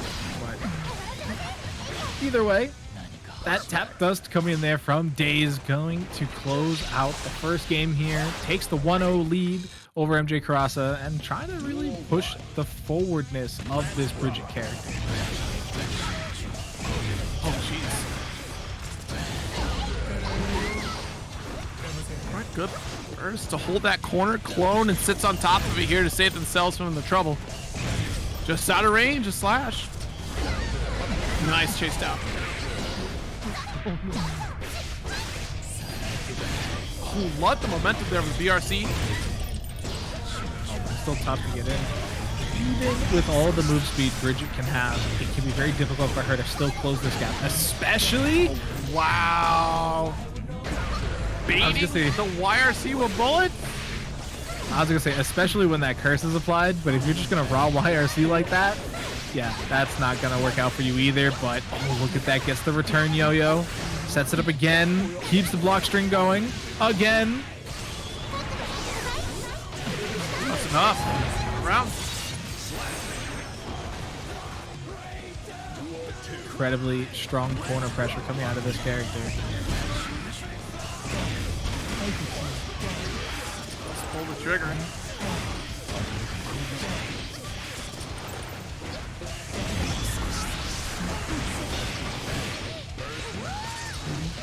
Nice pickup, curse away. Has to get that full screen reload there. Only one bullet left. Unfortunate. Does run out. No. Duel 3. Let's rock. That was tough right there too. It was almost the right call, but not paying attention perhaps to the amount of bullets available to Mjkurase. I mean, it's kind of darn if you do, darn if you don't. Anyways, it's just. Oh my god! Mid-air shot. It is so difficult. Just runs up and shoots Bridget right in the face. Curse applied. Are you still gonna get in? Goes for the mix-up. Oh, yeah, with the Goomba stomp. Yeah, That's gonna be enough. Oh, it wasn't enough, but it was. It was. Pull the trigger. Yeah, that was actually a very ambiguous cross-up right there. All right, so we got the 1-all set up. Let's see how this pops up here. Back to us, chat. Yeah. No, I mean, this matchup is interesting, right? Because we've seen, or we saw Bridget versus Testament, and we've seen a couple different Happy Chaos matchups already tonight. And, you know, a lot of it boils down to, like, how effectively can you keep the neutral game away from the Happy Chaos player? And game one, Daze was brilliant at it. Game two, Right. a little bit more of a struggle, and you saw what Mjkurase was able to get out of it. Trying to be very careful in the approach, but from downtown, Mjkurase goes to the sweep. Right on in. Go, jump in as well. Low this time, and that's so difficult to try to keep up with. The backdash going to get blown up, and Daze is now going to own this corner. They went for the RC to bait out the defensive option, and they still got hit by the YRC, completely losing their opportunity for the offense. No. Yeah, big counter hit, and it was a full stop there from Daze. Had to contend with the clone and just opted not to do anything with it. Gonna get blown out of the skies. That's not fair. She didn't even get to land. Nope, not this time. Tries to punish that curse throw with the 5S, but it's just too far away. Bop, bop, bop. That's cheap. Great.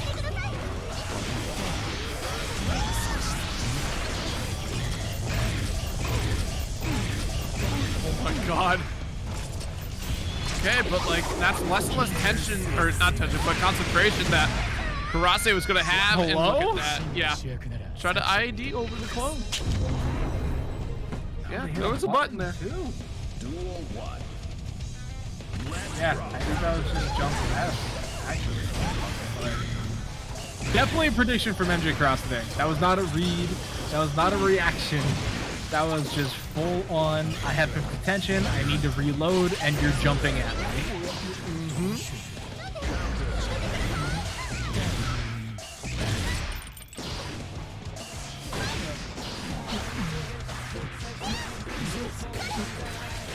Nice. Nice. That projectile. Oh, wow. Lots of spinning there. He's got the overhead as well. Goes for a little bit of some shenanigans there. This is the never-ending offense that you can get with Bridget once you can get established. Yeah, it's so difficult to find an answer out of these situations, especially with how oppressive Bridget can be in these corners. Bridget still has that sauce. Gunshot, curse application. But look at how fast the concentration leads away. 50 tension on deck though. Gets the hit. Curse actually missed because of the knockdown. BRC, where do you... That was grimy. Yeah, the hip check could have been a bit of a problem there for Mjkurase, but was able to get out of dodge. Goes to the break check. Still gets applied the curse, but was just close enough to get the hit countered as well. Gunshots. Did I break the wall? I don't think I breached the wall. Yeah, you're close enough. No, you're not. Oh my goodness, I'm sorry. There's a whole other section right there.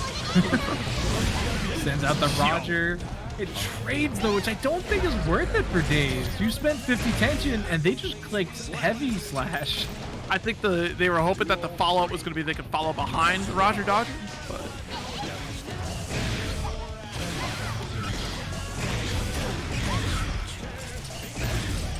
Stagger shots here. Daze trying to make this approach, and again, going to get rolled through crossed up. Effects, breaks the wall, positive bonus, full reload, but doesn't really have that much concentration. Could have got enough to pull off the gun. Oh, but it's all gone now. Whoa! Daze's chance. Oh, wow. Oh. Works out for them. High-low makes up decisions again. Gets a close slash. Oh, no, doesn't get the link. At the very least, though, didn't get caught overextending right there. Daze maintaining an offensive position with that burst. The stank applied here. Mjkurase trying to escape with it, but the slash pickup. YRC still hitting that high in the sky as well. And wait. Unfortunate 3-1 victory here for the Jackal MJ. players. It was always these two coming toe to toe. These two showing up, showing the world that Jacko is a force to be reckoned with. Oh no, bad burst coming out of Eddventure. Dusty with the full punish confirmed. Takes the corner, sets up the pressure, and just crushes the life bar of Eddventure. That was quick. That was absurd. Nice. Got the medium push as well. Hold on to the frame traps.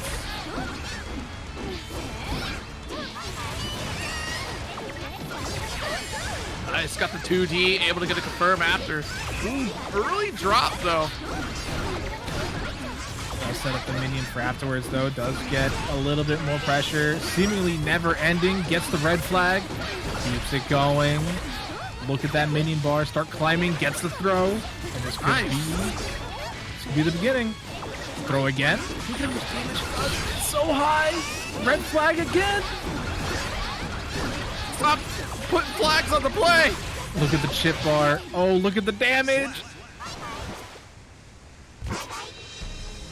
That's gut wrenching right there. That is just absolutely gut wrenching. That Eddventure put in all that work, still died after. That's just, how it beats sometimes, right? Like, that was one of the big things right after, the changes that Jack received, where people were like, man, she has an infinite corner block with a combo. Like, you just sit there and block until your health bar explodes. Like, yeah, it's 4v1. What do you expect? Well, now it's 4v4. Well, not when their minions aren't on the field. Right now, you're just getting bullied. So Eddventure with, again, a huge life lead. Okay, able to close out the round, though, this time. Duel 2. Let's rock.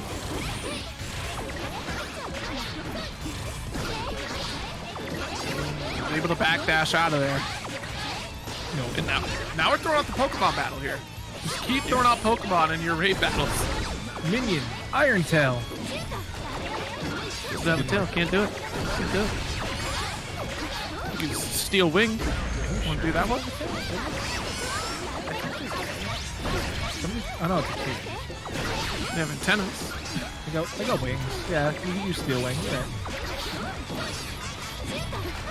Jump dust. Hold on to that corner, baby. You going for a ride. Oh, big damage. Catching a mid-sky there. JD gets thrown out of it. Not like this. Yeah, we've seen this before.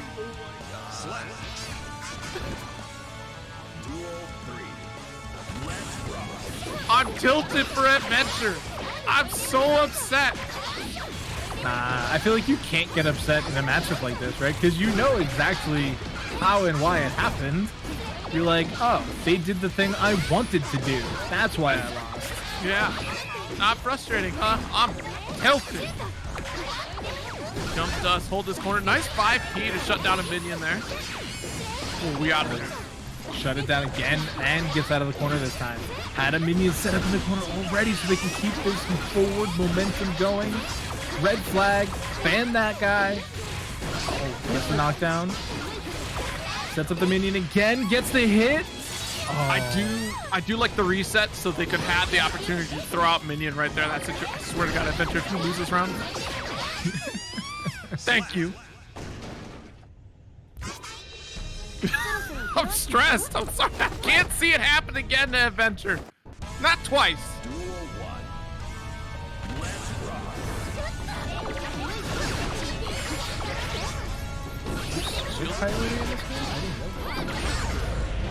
Oh, yeah. Oh, wow. That was sick catch up. Got the counter. Minion was right there as well. Wow, that's a new change to the slash, I believe. The mortar cannon minion. Yeah. Take that minion. Full screen, 2 minions set up against the wall there for Eddventure. Gets the scoop in the ankles though. Well, good call on jump P, but unfortunately the trip guard, Dusty, gonna find an advantage on it. All the minions gone. Eddventure now having to block for a little bit. Gets Soccer Mom. Oh my goodness! The fast RC2K! 2D not able to finish it here. Tries to close out with the throw. Oh, just drops the minion right on Ed's head. Chucks another one, but will he land on the minion? Not this time. Super blocks. God. Jump dust. Duel 2. Let's rock. Right. Round in here, close slash, carry back to the east side of the screen here. Great backdash from Dusty. Yeah, 2Ds for the whiff, which means it does get kind of punished. Could have gotten a bigger punish, but Eddventure with his Pink Halo, gonna get trapped up against this P1 corner. I don't know where the minion swung from, but Ed got hit. Red RC, dash forward, trying to keep the tempo going, but cannot quite get it. But Dusty with the drop gives Ed another chance. Absolutely. All right, there's the cross up. Beautiful pickup here. Ooh. You're in the sky. You're good. You're good. You're good. You're mashing. Oh! That guaranteed kill here. Don't you dare! Dusty, I'm rooting for you, but I'm also not. What the heck? No! Good stuff. Good stuff. That happened, chat. I don't know if you guys watched the same match I watched, but it certainly happened. Those 4 hard command actually was great there, staggering Eddventure a little bit. But with 2 minions on the field and none for Dusty, does actually a little bit more defensively. Guards that one again. Yeah. Just good shield call out right there. Command for command. But Dusty, you have no minions on the field. What is going on? Dusty gonna be able to get corner control a little bit. Boots the minion. Yo, this is definitely a Pokemon battle. Oh, No, this is League of Legends, right? Just the 1v1s. They got the minions coming at you, and you know you're the champ, so you're taking out the minions while playing as champ. 2-1 lead right now for Dusty. I was gonna say the league's a 5v5 game, but like. Yeah, it's a 5v5 game, but they got the 1v1. Nathan with the $5 contribution to the match arena. Clearly you don't play League of Legends. You know what I'm saying? We got the, you know, it's like 1v1 me. just like they did in Call. You know, Call of Duty they had 1v1 on Rust. No, it's before my time. Yeah, you're right. I'm you're much younger than you, Zero. I know you keep forgetting that. But. I'm trying to connect with you, Doc. Listen, you boomers and your technology, I get it. It's hard to understand, but no, we don't know what you're talking about. Okay, Eddventure, though, taking full control of this That's P2 the whole corner. stack, I swear to God, if Dusty makes this comeback here, look, it's too close right now. Block Two the minion, minions out. punches the minion. Yep, there's 5P there. Oh, Another 5P the minion. And that bar is... We hit that 2D? 2D, Dusty! Duel 2. Let's rock. Oh, you hear that, Zero? Chat called you 30. They think you're so young. 30 is young. Yeah, but you're not 30. Okay, you're like 3 years off. 2 years off. Oh, man, I can't wait for Tong to come in the chat and be like, so what am I? Oh, Cold Burst coming in there for Eddventure. Gets the wall spot. Does that hit that high up? Yes, it does. Okay. I got a little concerned. I was like, Your foot's down. okay, yeah. Just the whole vacuum into the cannon there. You know what? As an individual with 2 fake hits, I do qualify for the senior discount, so I'm older than all of you in health. That's not fair. You've had those since you were 14. Hey, no, one of them since I was... I'm not giving medical history on the internet right now. Y'all don't need this. Oh man, gets the overdrive again. Oh, So much damage. Did Dusty do enough? You can't...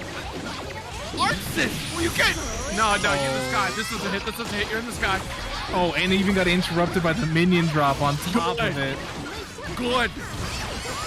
First, trying to get this pressure out. Goodness, the air minion, stop it, Dusty! Good Wait. lord! Does that mean what I think it means? All y'all watching with iDom, thank you for the raid. Let's hang out and see some of this potential top 8 action here at TNS. Yes, this is for top 8 loser side chat. So buckle up. We do have Geo versus Nagoriyuki, the lore matchup. RC shenanigans coming out from Testyourluck, but already full screen again. Nice throw. Oh yeah, no meter. Press this offensive. Hands down the heavy. Yo, let's go. Yeah, I mean, you saw how much blood the Testyourluck was sitting on. You know that that is maximum health debuff. So, just needed the one hit. Also with the raid, thank you so very much. Up, Spooky. Reminder chat, there is that Matcherino currently going on, ! Matcherino. All of the codes have been used up, but that does not mean you can't do the sponsor quests. Super simple stuff there, just gotta click the link and follow through. Right now, back to the nice. P2 corner. Good back dash! Oh man, TNS got the hard knockdown here. just barely alive, but you got Oki. Goes for the safe jump. Oh no! Oh, that Okay, could be combo. devastating. YRC, don't you do it. Oh my god. That? Okay, yeah, why not? My heart just jumped. I saw that 50% tension from Testyourluck. I said, don't you flip. Don't flip. I swear to God. No, just air normals. Yep, it's up. Thrown for the knockdown, gets it again. Covering all of these specials there with the Vampire's Touch. Oh, the Look Fukyo? at the blood. Oh god, the blood is so that's fast. That's popping. Testyourluck. Oh no, they got the hits. They got the hit just in time. Gold burst? Yeah, that's unfortunate. Trying to go for media timing close slash, but it was much too early. I don't know about that gold burst because it was a hero burst scenario, and then you immediately lost anyway. Oh, that's unfortunate. That was supposed to be a side swap right there after the flip from Daze. We got the same side. It's interesting the timing on that too. Not his drill kick will punish the 5K. And that could have been a round if we saved that meter, but unfortunately was not expecting the shatter. Oh my god! Did close out the round eventually, Yeah. so it works out. I can't believe the look. Preemptively drill and shut down the Fukyo from Testyourluck. Close slash stand up for me. Goes to the air normals again. Yep, no meter. Easy. No close slash attempt either from Testyourluck. Dash up. Slash. I think we're expecting that close slash, but a little bit early on the button there. Yeah, I mean, going with the traveling 5S is still an incredibly strong move, right? Because it's got the 3 hits, incredibly active. 6P'able, but you know, yeah. I mean, what does she have that isn't 6P? Exactly, that's the point. Like, any approach vector you're taking right here, Zero, is it's 6P'able. Just exactly right there, my point. I'm sorry, Daze. I coached them. This is a nightmare. It is 6P the game plan, playing against Geo. But And that's the the thing that you have to watch out for. If you're getting used to the pacing of Giovanna, 6P is a great get off of me. HS will shut down the Fukyo. That's confidence from Daze. That's on reaction every time we saw the Fukyo. Daze has a button in front of it. Or we saw a drill start. Big jumping, counter hit, heavy. Let's go for the pickup. Flip kick, we'll get the shatter kill. No! And that's at almost max blood too. That's just the guts coming into play at the end. But 5K, fast enough to recover in time, gets the second hit, takes the round, set point for Daze in this blitz round of a game. Goodness, and Testyourluck is really pressuring here. Nice call out. Oh.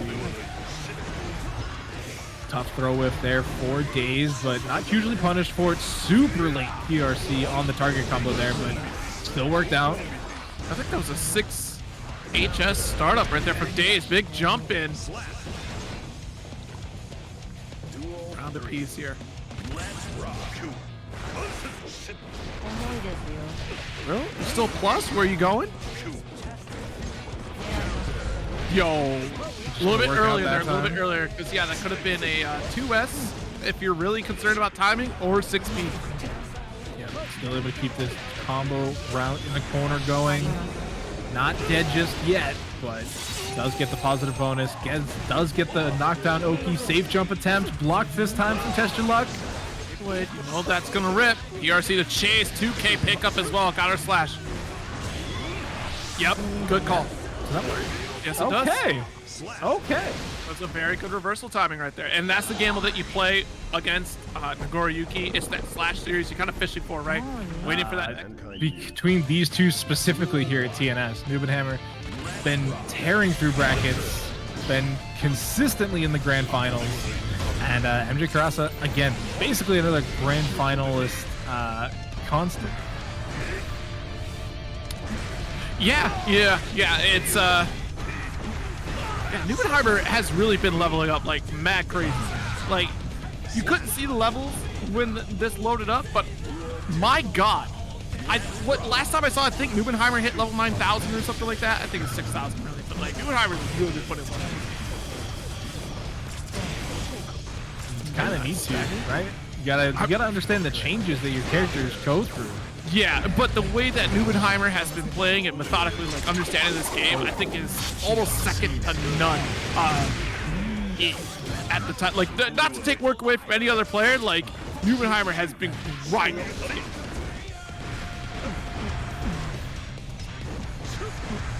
I mean, hopefully we can see some results to go along with that. Yeah, oh yeah, I mean, we got that first game here already. Shut down Mjkurase.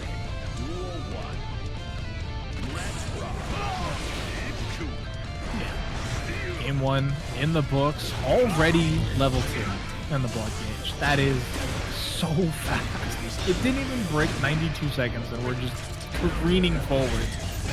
That's the NBNHMR way. And already no concentration here, but the clone to keep things a little bit safer for Kurase. Have enough time to get the concentration all the way built back up. Blocks the 5 dust. No gunshot though. How many of these 2S's are we gonna get? All of them. Don't let Nubenheimer move. That's the goal. Oh, you let Nubenheimer move! Mjkurase! Oh, but not gonna fully finish out the combo there. Does get the reset point though. Yo, you're gonna get caught for that. It actually works, and it's gonna break the wall, which means it might kill. Oh. That was kind of late. Close slash here. Jump heavy! What are you doing, Mjkurase? Nubenheimer was deep. And a tough spot to be in if you're Mjkurase. No meter to try to YRC out, so you gotta hope that your FD will push Nubenheimer far enough away. And the threat is imminent. Oh, and he misses! Oh, that is a big blunder coming in here from Nubenheimer. Yep. Does get punished again, goes for the brain blast, gets the knockdown, or slump down, excuse me. Tap dust, cheap.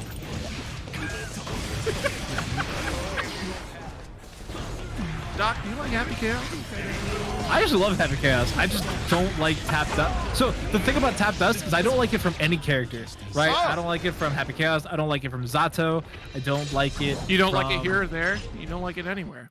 No, exactly. It is Okay. it is a tortured mechanic.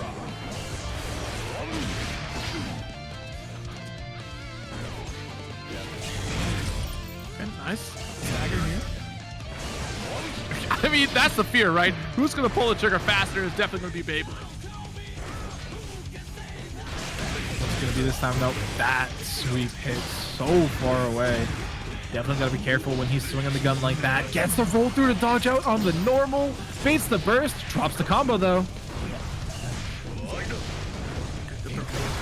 And it's tough because I feel like I keep seeing really great plays coming out of Mjkurase. But then you look up at the score, and it's 2-0 Nubenheimer. Dang. Dang, you're dead. Oh my goodness. There's a stress to playing Nagoriyuki and a stress to playing Happy Chaos. There's an increased stress when you run into Nagoriyuki for Nubenheimer. Like, it increases tenfold. I mean, when you have these players that just are so good at their character that they can do things like that, like, who's expecting a cross-up jump arc from Nagoriyuki?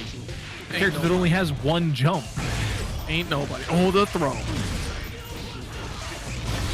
Big damage coming out here. Even goes for the concentration, gets a bit of a reload. Still alive, because we got some healthy guts here for Nagoriyuki. Dude, just kidding. Psych! Yeah, I was gonna let you keep going. I didn't want to break your heart or anything. I thought I'd let the game do it for you. It's that blood change, man. I got.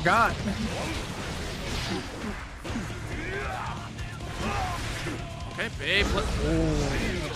Very gutsy 2K from Mjkurase. Oh, gets caught pulling the gun. Brad burst as well. This could be just about the end. There it is. 3-0 from Nubenheimer. I'm just, let me get a PS5, right? But then again, I want a smaller PS5. How do I get my hands on a smaller PS5? I'm still the PC. What am I doing? I do think there is a market for a PS4 mini. PS5 mini. PS5 mini. Yeah. In time, maybe. Speaking of time, it is time for Jacko versus Happy Chaos. And this is one of those matchups that I struggled to think of a worse one. You know what? That's fair. There's definitely one as worse. Oh yeah, I'm sure there are just worse matchups, but this is going to be a little bit painful for the viewers. I'm going to be honest with you, chat. Yeah, But hard to set up, especially considering that gunshot will not be stopped by minions, right? It's just going straight It's for hit Jacko. scan. Yeah, it's hit scan. Nice 2K. Pick up as well. Expected a burst and ain't doing. You got to follow through, but I mean, difference of opinion on that one, right? It's how you feel. Yeah. Does get the connection though, and that's a big one. That should be enough to close out. Spends the 50 attention to the overdrive. Bop, bop, bop. Oh, it does so much damage. Yeah. Duel 3. Let's rock. Oh, nice check. 6S, get away from me, please. I need my space. First about to come back here for Kreeg. Oh wow. You just got hit by raw minion. Gotta watch the dome piece, man. They're coming for you. Gold burst? Oh, that's huge for Kreeg here. That's gonna give them a brain blast. Oh! Right as their concentration runs out. No. Oh, thank goodness, yeah. Got dropped out here. Dusty has another shot. The burst, though! You ate up the claw with the burst, and now Dusty is dust in the wind.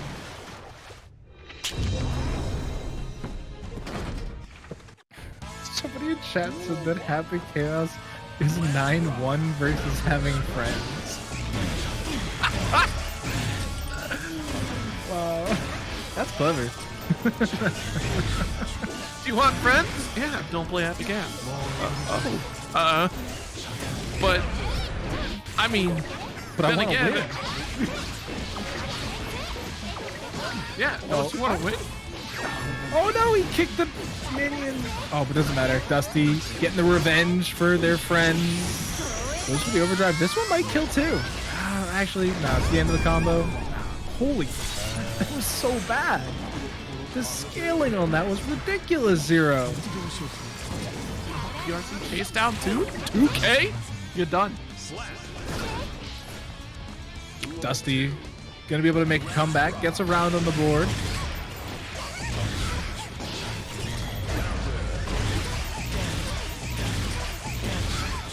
Good lord.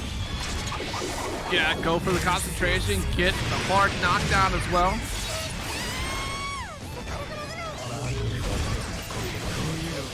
Nice tap does pick up kill. Perfect. But we hold on to that burst too.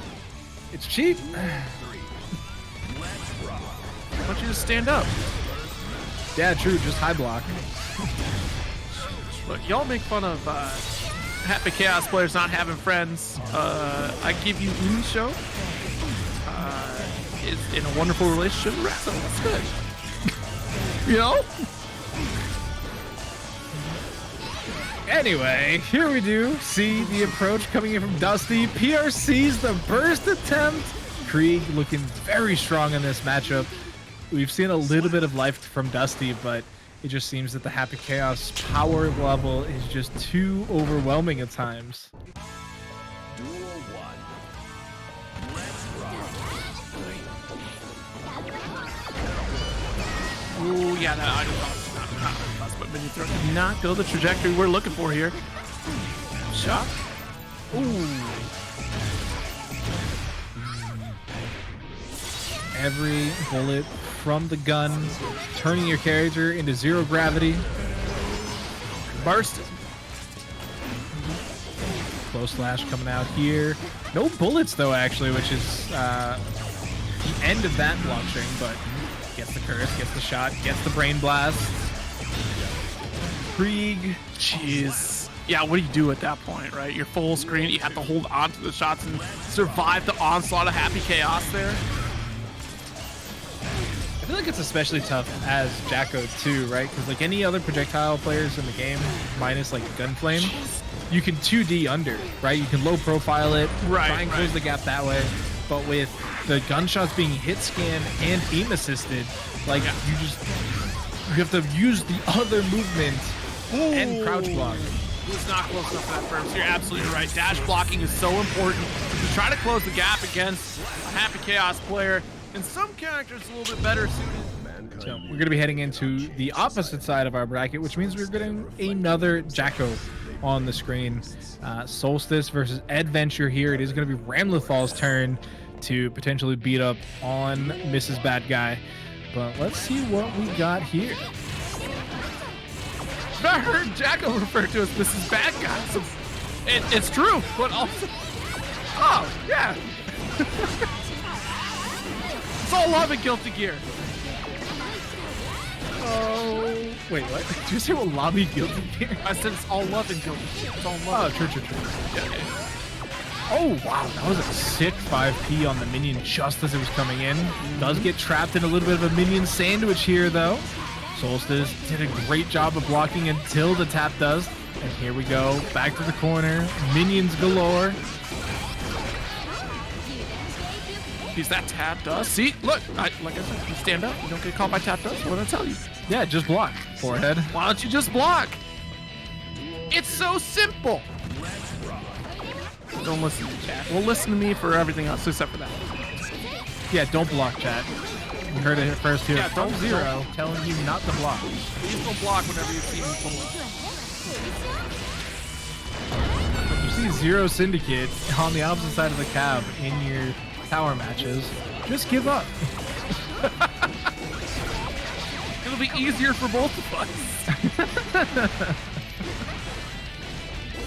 Oh boy. Red RC Nice. into the 5D. You spent so much for that adventure. I mean, you tried to seal the deal. I don't blame you. But now you're about to pay the price. This damage got the burst.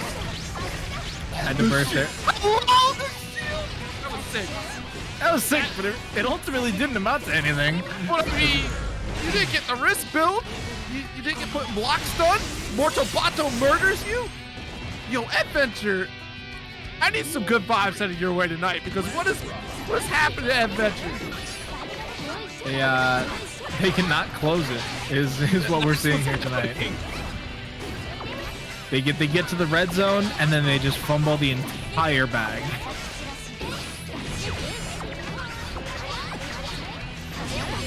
It is very interesting watching them play such a zoner game style here with Jacko. It makes sense. It's just odd to see because I think it's like other Jackos, and there's so much more in your face about a lot of things. Yeah, I wonder if it's just you don't want to be in the effective range of Ramlethal without the support minion. But generally, this is how Eddventure plays, right? Just like you're playing that full screen situation, toss up minion, and then, oh my god. All right, got that burst. Last shot here. Minion sandwich, nice tech out of the throw. Burst is still available here for Solstice. Knows that a Jacko combo can't last that long. Patience here. The sword will pierce Went through the minion. the heavens.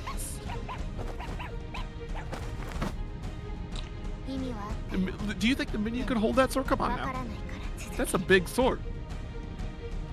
I mean, It's probably heavy.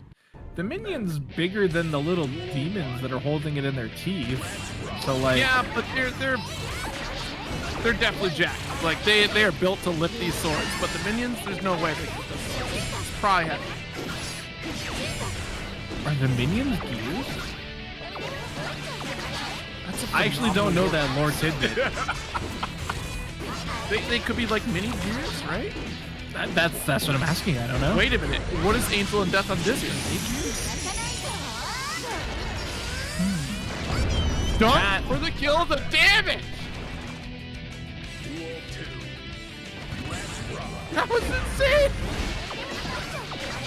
Alright, nice minion toss carried to the west side of the screen to keep it locked down. Now we got all the minions. Minion gauge is empty though. We gotta be a little concerned here for Eddventure, but they get the dust combo. Big damage coming out of that. Sets up for the next wave of minions. Great backdash though. Tempo burst. 5S. Oh no, not like this. Ed, Please, what are Ed. you doing? Please, Ed. Get out of there. Ed. Oh, you're trapped. Oh, you blocked? No, You're no, done. No, we're good, we're good, we're good, we're good. Oh no, you're not! We're good! You're actually dead. You're dead. Into the laser. Laser, laser! No! We're good, we're good, we're good, we're good. We're good. Laser would have killed. Laser would have killed.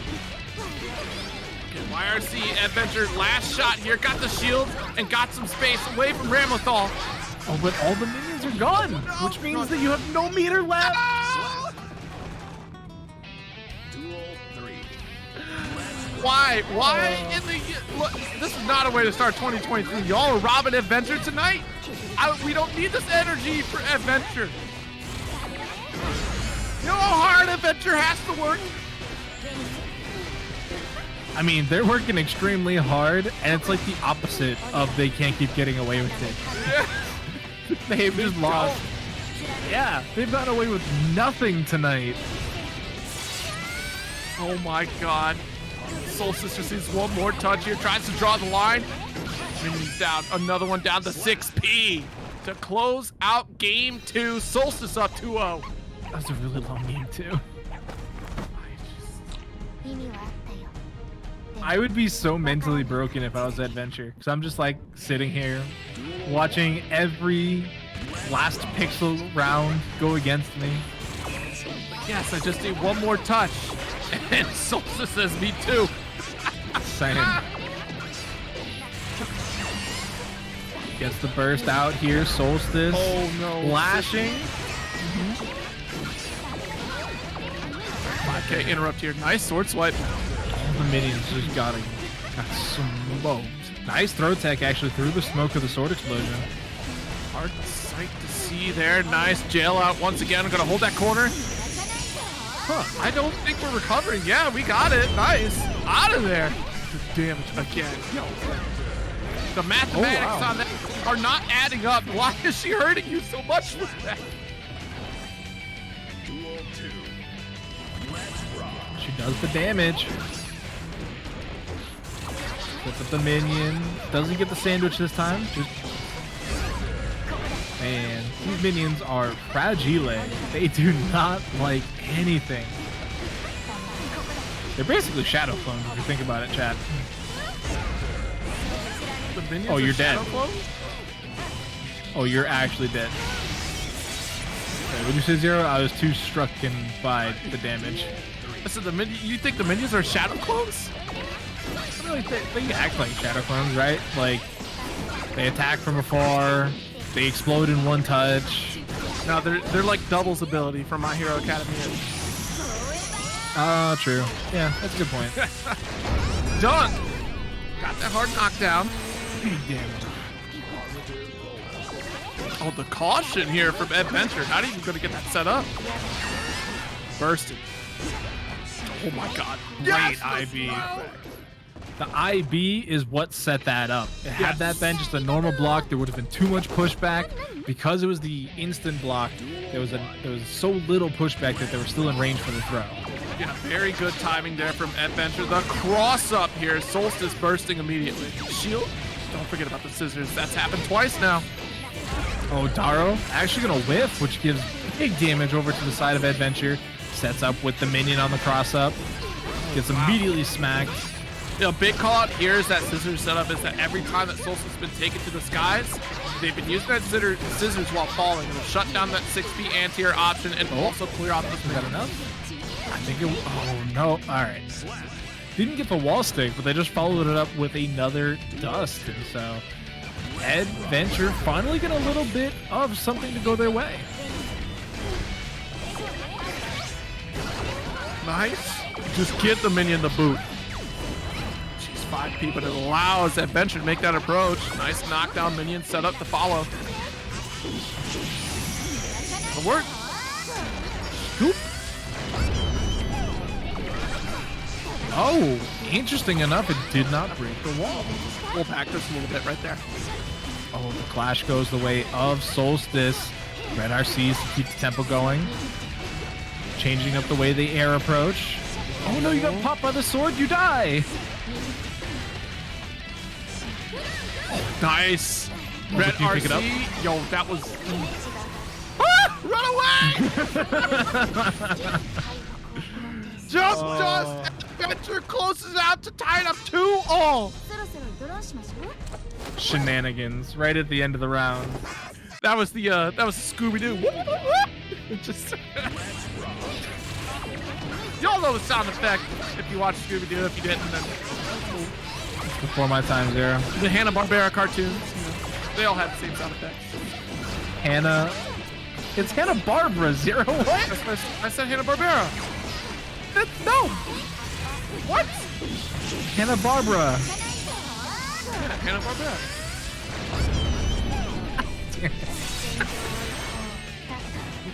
Yeah, that's how it smells. Nice kill. Eddventure with the whip punish in a perfect round.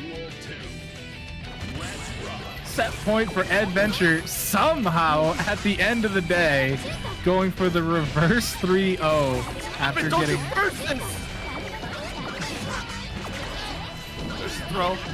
Got the Mortar set up as minion. well. Mortar minion comes flying in. Oh, but the counter swipe? Okay, pinned up to the wall here. FD set up as well. Nice block on the low, but we're still FDing for our lives in this corner. Eddventure in trouble. Oh no! Burst was able to back up. Well, 1-5P toasts all the minions. Gets caught by the close slash, but he doesn't get picked up. Solstice had the opportunity, gets a second one. Yep. That's a round. All right, final game, final round between Solstice and Eddventure. This is loser side top 8 chat, so they've made it very far. They're fighting for 7th place for the losers. Okay, nice. Getting shut down the 2D.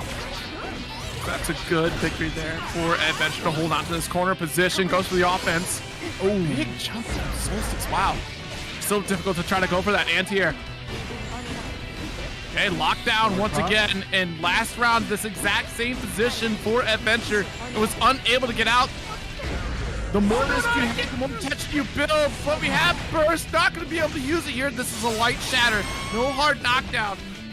Why are you reaching in that scenario? Sword throw, not close enough to the wall. Fast PRC. Sets up the single minion. Yes. Oh, the temple burst. Okay. Scary. You still have the burst available for Solstice, though. Minion bar emptied. Only one. Watch out that meter. Yeah. One minion left in the tank. Where's the laser beams coming out of Solstice? Anyway. Oh, deep cross up It crossed again. up. Time and time again, the jump heavy was the bane of Eddventure's existence in this set. Solstice taking it 3-2. Or not so. Heading into our next matchup, back to the Bridget. Here it is, coming in here for Daze against Rat. So, oh my god. Look at how much damage that did. Rock the baby though. Twice. I mean, if it does a 5th of your HP bar, might as well. Right. Nice knockdown, 2K 2D attempt, and we burst out. We want to maintain control. Daze going for PRC. We're still chasing. Kiss from a Rose is definitely going to miss that 6P attempt. That's a good shot from Daze. Gets the close slash combo going through. Sets up the projectile again. Oh. That was actually really nice against backdash. Oh, wow. Made it burst safe too.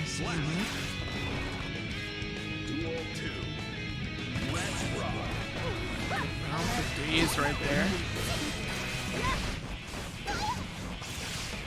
There's the threat of the yo-yo. Could approach it into golly. Nice 6B though from Rat. Take in the corner.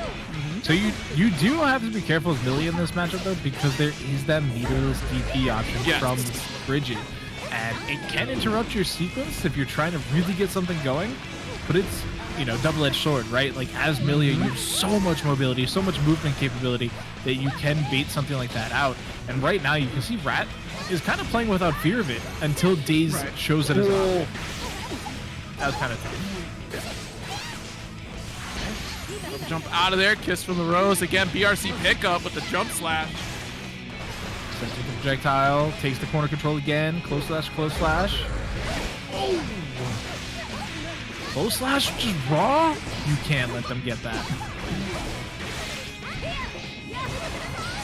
Good burst. And a $10 donation from Gambit, and we're chasing with the BRC drift. Fastball sniping the kill for Rat. Daze went for the jump throw attempt, but the BRC slowed everything down so much, which meant that the command dash was more than enough to get out of dodge.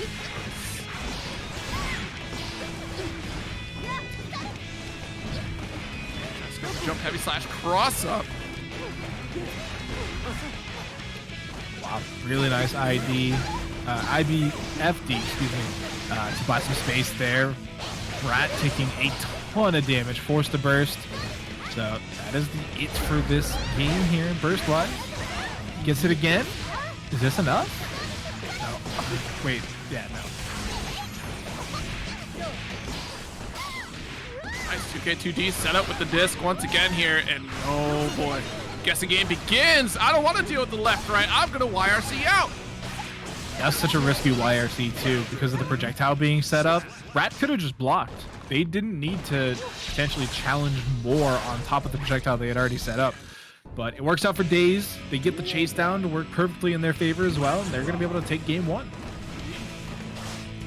Mito dashing in. There's that DP, the first time it's been represented in this set so far. Nice damage on the break. Rat's been doing an okay job at dodging the yo-yo setups. That's an unfortunate one, though. Forced to burst out. Now I feel like, Zero, is this a matchup where I'm thinking an earlier burst would be more beneficial, right? Because there's so many hits for both of these characters that you'll build it back relatively quick. But you definitely don't want to be spending it in like the second round. Yeah, I definitely think that Millia should be, of course, spending early against Bridget, just to make sure we can try to guarantee that neutral setup. But even for Daze too, right? Trying to spend burst early too. You're really trying to maintain who gets that offense first, because the snowball effect is definitely problematic on either side, and more so for Millia than it is for Bridget, because that. Which I don't think we've really seen used just yet. Yeah, we just had it once, the one time at the beginning of the first round of this game. Yeah. No, not quite conditioned one way or the other just yet, but the bear drop actually beat out the normal from Rat. It's tough to see. Does get the accidental side swap. Oh, that's an interesting decision on burst right there, because Rat did not have control of the neutral, so you just basically spent yourself no burst for this round.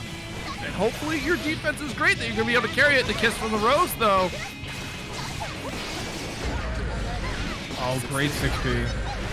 Tries to TK Bad Moon, but it's busted up by the DP. That, I didn't understand that, but it worked out here for Daze. Waits for the Capel after the command dash and gets the nice pickup here. Bad Moon's into the corner. Ooh, YRC.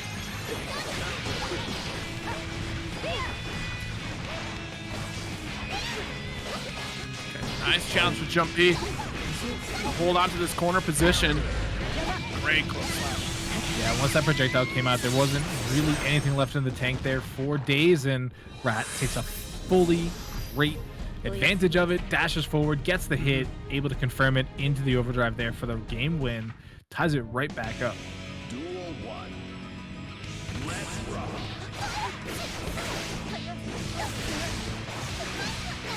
The chat's talking about the wildest weapon in Guilty Gear. And the original question was Guilty Gear Strive, right? And then Guilty Gear Strive? Yeah. And then people devolved into Guilty Gears overall. But I'm thinking back to Strive. A yo-yo with bullets in it that don't fire? Are you kidding me? Nice knockdown. Rat's about to get smoked.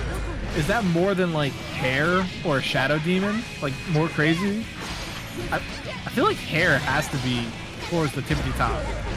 Right, because you get blood on your hair, then you gotta wash that out like you're using your own. That's kind of bizarre. And a lot of her normals with the hair are pointy. So like, you know, the blood is like guaranteed. Mm-hmm.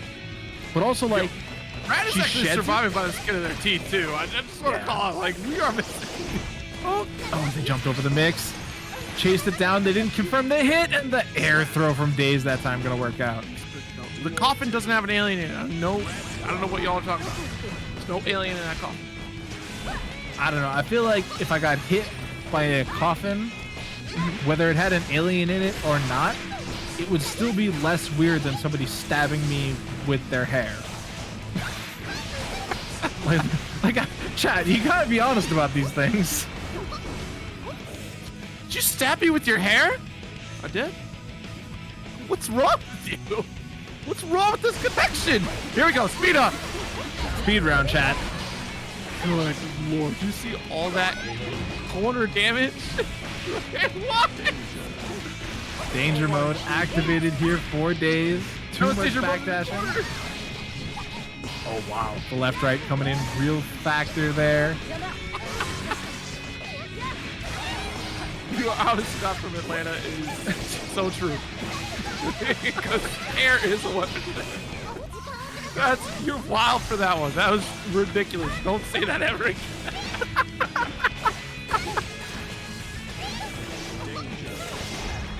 Oh man. Either way, we got quarter pressure coming in again from Daze. Great YRC to buy themselves time. Rat busts out of the corner. They don't have enough to close out, I don't think. We're gonna find out slow-mo. Look, I didn't know they had a second slow-mo here. Okay, got the knockdown. Guard here from Rat. Danger? Oh no, you trying to throw while they were in the air. Tragedy strikes. If it were a close slash, that'd have been it. Rat would have taken it. It's that swift decision making you gotta make in those situations that makes it all the more frustrating. Reminder chat, that is just the spectator side of things that is chugging along. Players have not, to my knowledge, complained about connection issues. But if there are connection issues and the players are listening, be sure to put something in the Discord. Let the TOs know that something's going on, and we'll take care of you. But for now, it's just our viewing pleasure, chat. First full screen situation again. Jeez, from downtown. Had Rat landed, we would have been able to get that 6B close slash. Uh-oh. Stop time, we're about to go rapid mode. Man, who's letting Axel play on the TV? Good defense. Oh, don't get caught. How many overheads can you block in a row, chat? The answer is not many. Brings up Roger. Doesn't even need the big brother to come down. Just closes out the round. Sets point now. 4 days incoming.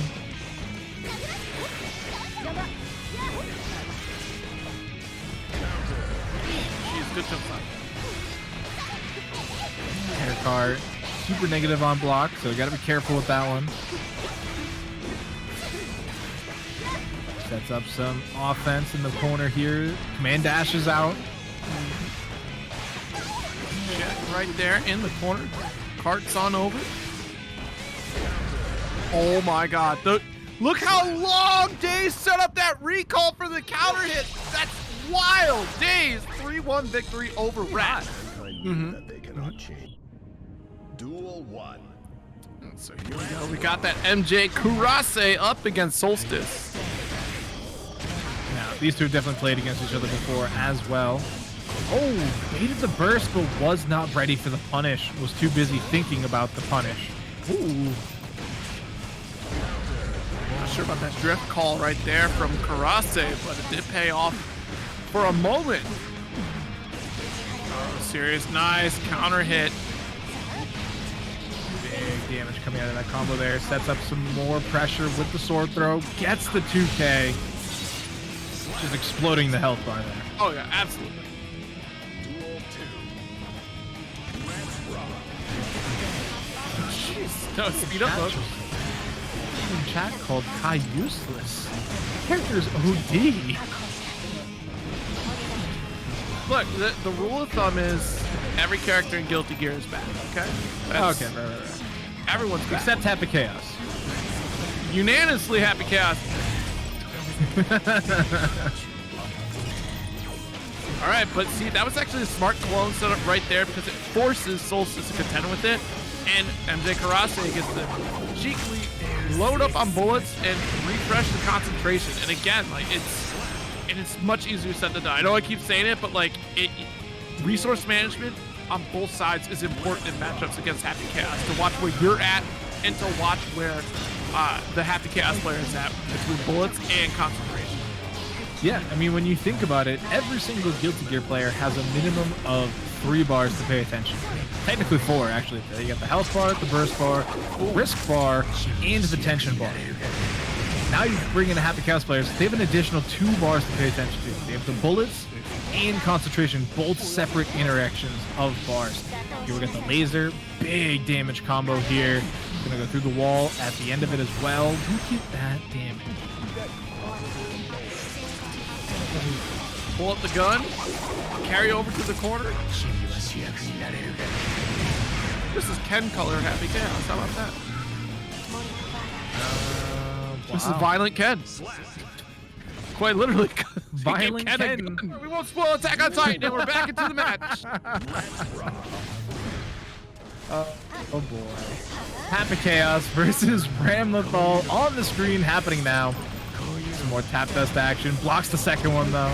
Able to not block the third, force the burst. But Solstice on the back foot find themselves in the corner.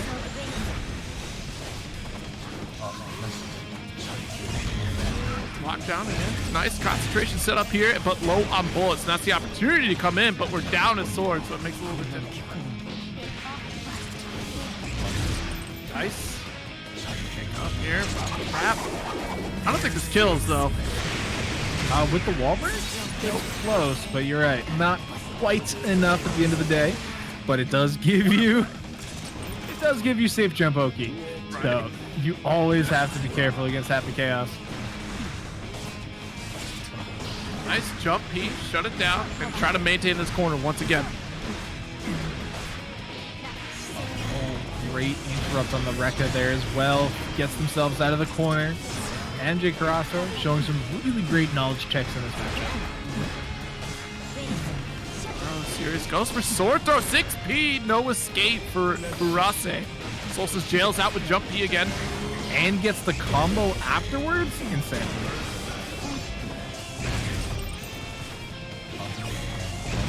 First up, nice just block. Gets the sword throw in there, but is not able to jail them in time for the explosion. This big tap is going to carry over with the Stang. No concentration, and look at that. A beautiful dash cancel there from Solstice to close the gap, get that counter hit, and now Mjkurase in trouble. Not going to get the kill quite yet, but one interaction away will do. 6? No way! Does run out of concentration again, but you cannot be unafraid. Get rid of the gun! Oh no! So you do always want to push the tempo when he's out of concentration. Yeah. The problem is, Kios has some pretty good normals. True. Look, already smell blood in the water and just press the offense. And now that could be the momentum that Mjkurase needs to turn the tide here with Violent Ken.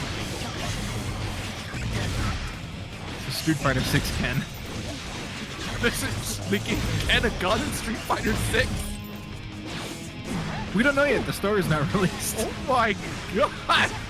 The Ken's wanted for murder. That's why he's on the run. Wonder why Bison's not here? Shot him. Was that why? I actually can't remember now. So they did release part of his story about why he's on the run. He's on the run, but they framed. Didn't. He's framed for some shenanigans. Yeah, the Mad Gear gang framed him for something. But either way, speaking of framing, got a nice painting on the wall here of Happy Chaos. Gets a little bit extra paint with the cannons there.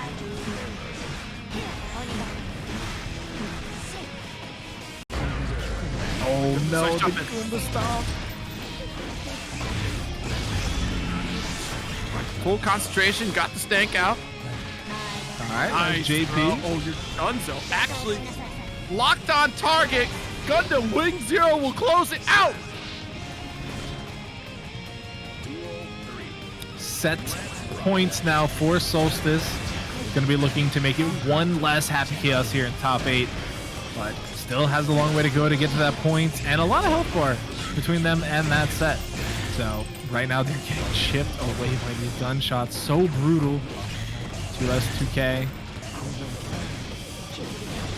She's the scissors once again. Nice pick.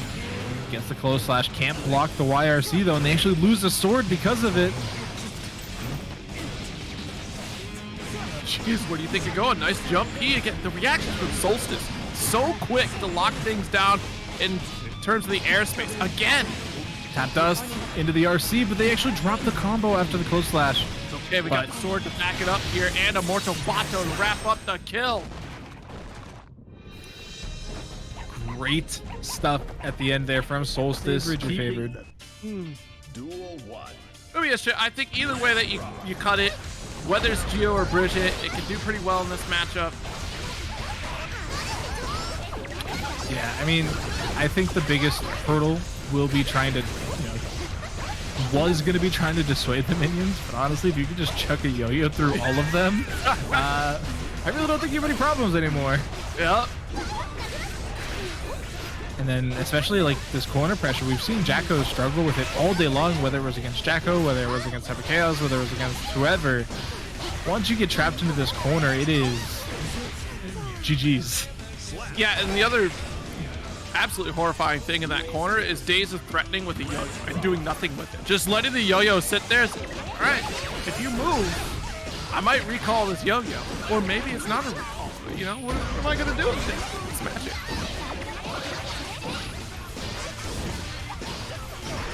Does get a little bit of a sequence going here, though, now.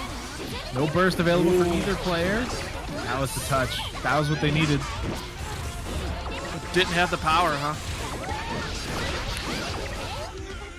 Nice round wrap up. Duel 3. Two deep Counter round right there. start. Yes. All right. You gotta let them know.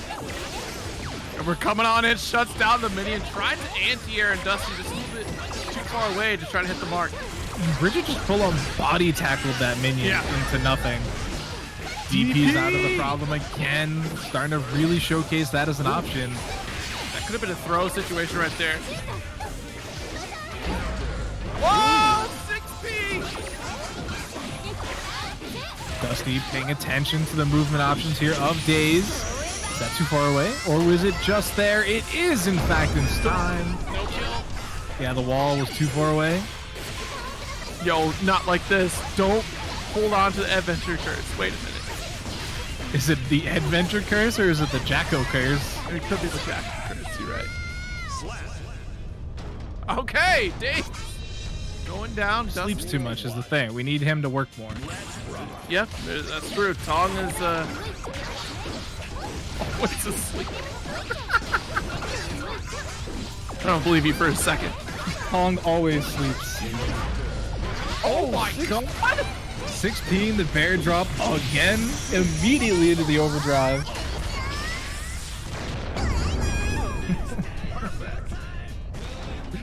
Seven golden letters up on the screen there.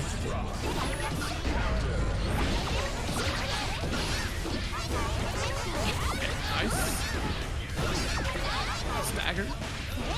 Gets the forward throw. Oh, nice Dusty. Yeah, Dusty's been swooping those in a lot of different scenarios. Good dunk. Gonna get that shatter hard. Oh my, never mind. What? Do we know how much damage this character does now? We need to. I guess the lack of precipitation is what makes it a desert. Sorry. All right, so not winner's wrong. finals beginning here. I'm remains to be determined. Numenheimer up against Kreeg. Oh man, and we're getting overdrives all ready to kill the character. That's a strong start for Numenheimer. It's a strong character, Zero. Up against another strong character, sure, but only one can be the strongest. There can only be one, as the Highlander says, and only one of them has a sword, like Highlander. So. Look at that. There's that danger. New adjustment there for every clone, every stank throw that increases your negative penalty. And there's the opening. Numenheimer finds it to close the gap. Jump in, close slash. Danger penalty already applied, like we were just saying, Zero, and it's also comboed by the fact that they did not have any concentration left. We did see Numenheimer honestly playing it a little safe, but now that they've gotten their opportunity, they're taking full advantage of it. Drop right there. Got the full screen presence. Still got the 5K. Oh my goodness. Super jumping at them. The roll through successful. Baits the burst as well. That should be enough to close it out. Duel 3. Let's rock. So this is actually really bad for Numenheimer, right? Like they use their burst so late in that last round, and it also just completely whiffed. So they really shouldn't be getting another opportunity at one for the rest of the game. Whereas you can see Kreeg has theirs, and when do they get to use it? Yeah, you got to play that guessing game of rock, paper, scissors against Nagoriyuki, which is generally favored for Nagoriyuki in that corner situation. Yeah, and I guess we just don't see the burst from Kreeg. That is a bit sad when you die with burst available. It's a tough situation sometimes. Okay, there's your burst. Got out.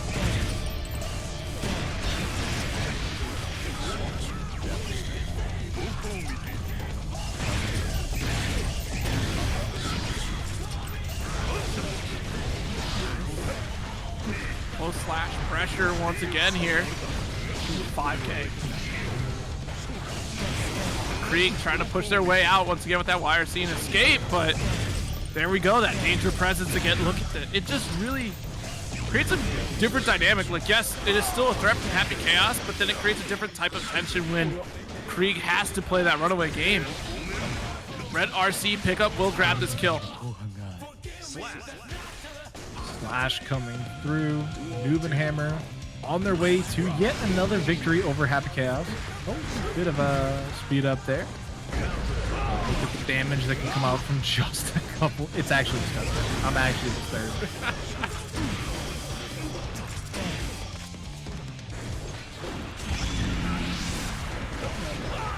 Oh, with 2H, not gonna make that approach. Does go for the Beyblade approach. Full entrance for the target combo. Another super late PRC to make it safe too, and Kreeg actually got caught out by how late that PRC was. Just block. Nice burst.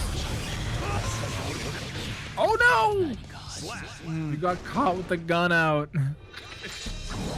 You gotta be worried. Look, Nagoriyuki is just as quick on the draw when it comes to Beyblade, when it comes to those normals. Oh! Hello? That was a big gamble, right? Round start, Nagoriyuki is really tough to deal with. You're looking at likely DP or Fukyo in another bad situation. And with Kreeg not having like a strong opener, like burst is an option, right? But that's a big risk. I wonder if it was just we were hoping for gold burst there. I think it had to have been a misinput, honestly. I don't see a world where off of such a low committal button from Nagoriyuki, you burst. Yeah. I mean, maybe the gold burst attempt to beat out like Beyblade start, but yeah, I'm leaning more towards misinput. Yeah, either misinput or like gold burst round start was the gamble, because throughout the set, Kreeg has not had much of an opportunity to utilize tension because of how often they had to backdash and utilize FD and throw out stank, which builds up that negative penalty. Backs up, approaches again with the PRC. Blood levels rising pretty quickly here for Nubenhammer, but they recognize that. They fall back a little bit. Now they got to play defense. Ooh, step away from the tap dust. You got too close to Nubenheimer here with the jump heavy, couple Fukios. Keep that pressure. Nice. This is a set point here for Nubenhammer as well, so they only really need one more touch to close this out. Did the super late PRC edition as well. Burst bait comes out. 3-0 here for Nubenhammer. That is 3-0 victory there. Nubenheimer with the duel one. All right, here we go. Loser semis. See how Dusty does against Solstice. Yeah, I mean, we saw how oppressive it can be when Jacko is forced into the corner. But right now, being able to set up their own pressure a little bit, and it does take a little bit here for Solstice to try and bust out. And Solstice has been having an interesting night, right? Like, there's been situations where we've seen them and they just look flustered. But then they keep playing, they stay strong, they keep it together, and they end up winning more often than not. All right, well, Dusty gonna make that very difficult for Solstice as they get womboed into several combos and then get sniped out of the sky.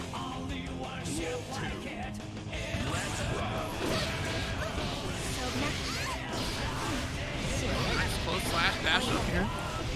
Locked down in the corner. Jump again. Solstice has been jailing out with air to air. Just with extreme prejudice out here. Yeah, I mean, Ramlethal players specifically really like that type of anti-air approach. You can even see there, they went for it again. And it's something that we don't typically see from a lot of characters because they just have other options, more viable options, I should say. But Ramlethal players, they'll go to the air and they'll mash JP 6, 7, 12 times. Like, they don't care.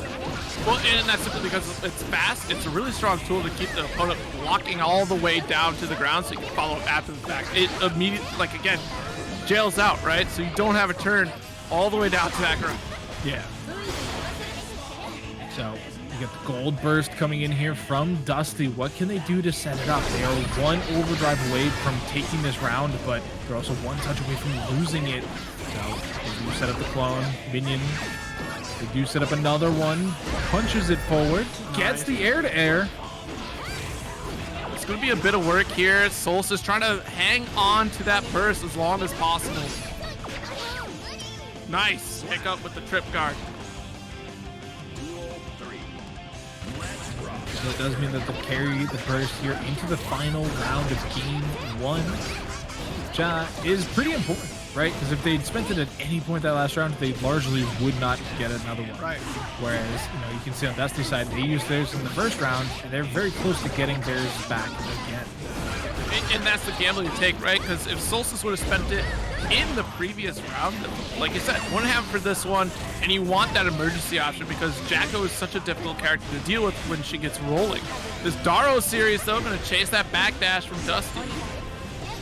Sets up the sword, pressure goes to the air again. Dust was too far away, but they still get the pickup. Oh no, you got hit by sword. It was the bait burst, but the sword explosion again posing a problem here for Dusty. Oh, good jump out here from Solstice, taking the first game. Sword explosions are a bit troubling here for Dusty. It's the big brain call. If I got the shield, I don't have to take the blocks on the sword, but you forgot about the explosion. Whoa. All right, gonna get a little reset on the cabinet here before we go into that next round. And it definitely seemed like Dusty was about to run away with it. It's just that swift adjustment there, jailing out with Jump Heat. It's a really strong option as well to kind of take care of things and maintain control of that set. Solstice going back into it here. Yeah, I mean, so much of this matchup seems to have been getting the minions out before you have to block. And, like, you can say that about a lot of these Jacko matchups because of how critical they are to her game plan. But, like, look at this. This is completely different from the losing rounds. But even then, now that the minions are gone, the minion bar was empty. They weren't able to pull out any more. They're forced all the way back in the corner. That's a bad burst. Out that burst. Yeah, that is unfortunate here. Dusty blasting off again.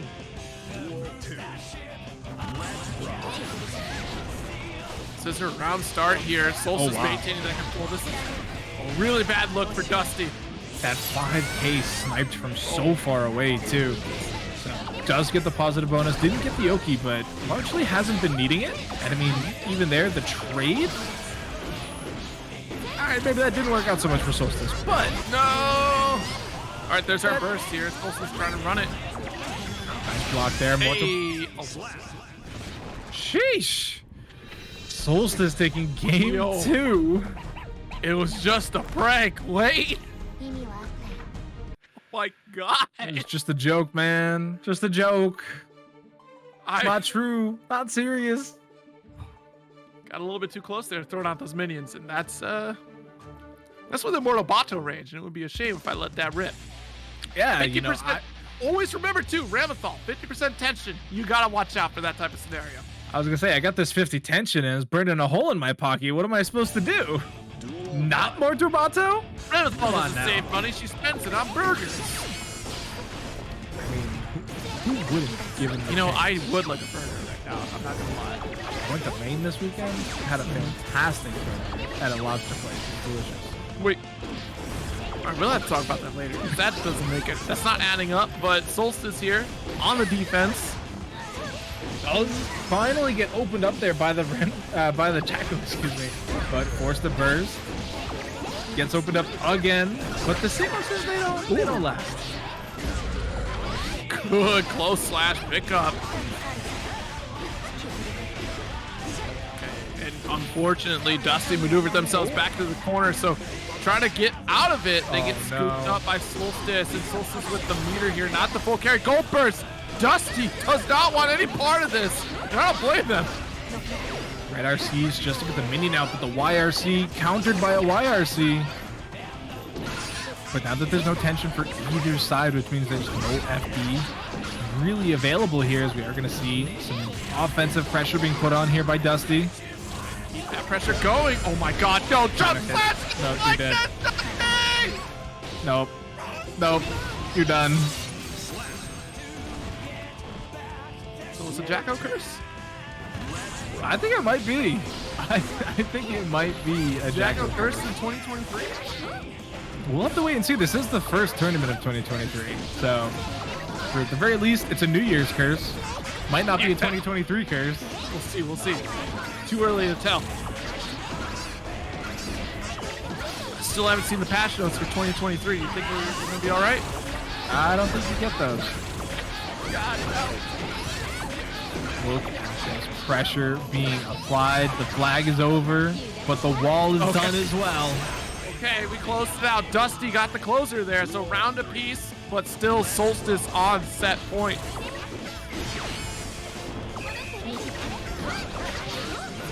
Oh, wow.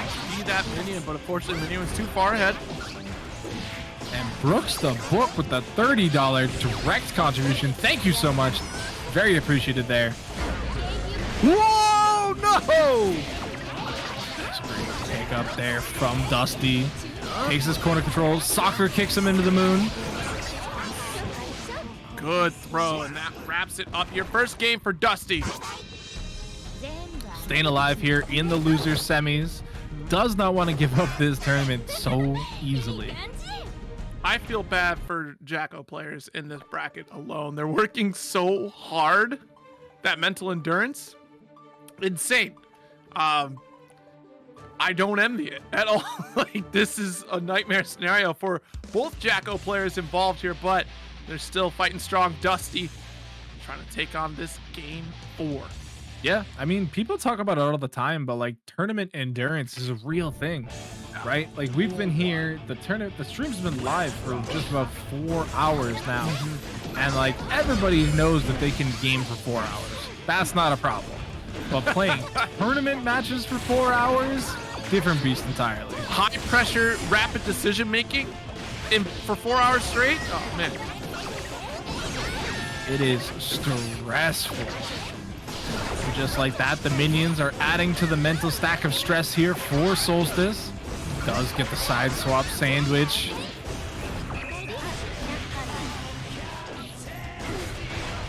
Daro 2H. There's a delay. Daro there, but no confirm. Does able to jump out of the sword explosion too, which had been troubling them a little bit earlier. But now that the minions are fully stacked up in the bar, we just gotta find a chance for Dusty to pull them out. That sword jail is coming to fruition though, and I think that's enough. No, just barely not.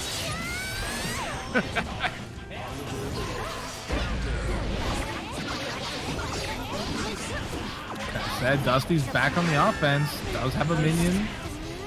Oh no.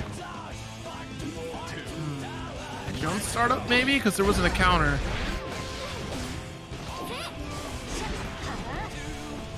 Okay, nice. FD taps there, unfortunately opened up low, immediate burst. What's out? Even using the defensive stance there to block the far slash. PRC beats the 5K of Ramlethal. That's huge here for Dusty. Gets the knockdown, keeps the pressure applied. Minions just floating in the back. Oh wow, that's interesting. The slash didn't actually connect with the minion there. But we're out of there. 6P finds the hit. Oh, a back throw from Solstice could be the moment that they need to bring this round back from the dead. Red RC's over. Wow, okay. Great use of navigation right there. You caught in the blender once again. Yo, backed away. Mortal Plato is far larger than you could ever expect. No! It's still a chance. Oh, the jump does. Oh my god. Dusty almost lost it all right there. I can't handle that stress. Like, I roll. Oh my goodness. Set point still available here for Solstice. Just needs to close out this next round. And hello? That's privilege. That is Ramlethal privilege. Okay, got a counter hit, but still locked in this corner here. That's the final burst of the round for Solstice. Oh, we got pickups. We got combos. God, and Mortal Bato to get that hard knockdown too. Went for the gel again, but it's just the air slash coming through. No, oh, no. But no confirmed. There's one more shot for Dusty. The tap dust will send it home for Solstice. 3-1 victory going to Solstice over Dusty. I gotta say, I mean, to both play the blocking game for a little bit. So let's see how they can do against Happy Chaos though, because he might be shooting minions, but they're hit scan, and they're called bullets. All right, nice air throw here from Solstice to start things off. Kreeg gonna be put back into the corner. Oh, got hit by the second part of the Rekka, which explodes your life bar from a combo standpoint, but does burst to get safely out of it. Nice tech coming in. Use the sword. Yeah, the scissor slash gonna get that clash there to start out here, but that second follow-up hit gonna shut things down. Kreeg caught in the corner. Wing Zero locks on to close it out. Twin Busters. Pretty good damage. Yeah, I mean, it did actually blow through an entire blast shield in a bunker on planet Earth in the movie Endless Waltz. So yeah, it's pretty devastating. Basically call it a colony laser almost. You know, just handheld. It's crazy. But the gunshots here, even more devastating from from Kreeg. Yeah, he even goes for the brain blast. Reloading as they go. Benefits of having a revolver versus magazine fed. Hello? That looked so delayed. I know there were two gunshots, but the timing of the animation looked like the gunshot fired and then just like a second later, she just fell over. It's because Happy Chaos shoots through portals. Oh, right. Yeah. Forgot about the portals. Out of range there, the 6S. Danger is building up here for Kreeg, but the gunshot pickup, no burst opportunity there. Okay, got it though. Does get the Daro pickup into the red RC combo as well. Looking to continue forward offensively. Had to go for the double jump, but still got the JP. Jump slash as well. Yo, let's charged up. Mission accepted. Oh, Not wow. gonna kill. Oh, Literally my magic goodness. pixel. I'm kind of in pain here for Solstice because now that they're full screen against Happy Chaos. Be careful. Gold Darl burst. Pierce blocks the gold burst. Great call out from Solstice. First game in this losers finals. Solstice with the great read there on the gold burst attempt there from Kreeg, who arguably could have held it. Right? Like, you were already in the sky. Ramlethal was on the ground. Like, you could have seen the PRC. Could have. Or if you were just mashing it, trying to stay safe, which is, you know, in all honesty, an appropriate response to Ramlethal just rushing at you. So, It's, again, when you go through that Rolodex of options in your head, like, sometimes you just, it's not always that best decision, right? Like, in the heat of the moment, trying to make that correct call out is just like, oh, God, like, it could have been right. It should have, could have, would have. It's always like the crux of the situation in fighting games, right? yeah. Always have to be super duper careful. And so we are going to see game 2 start up with a bit of a trade here towards mid-round. A great opener there from Solstice does force the burst out of Kreeg.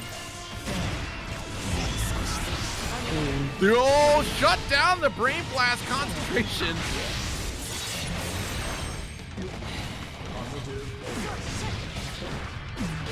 Yeah, and the last time these two went off, it was a 3-1 victory for Kreeg. Kreeg put Solstice in losers here, and Solstice is trying to show what for here.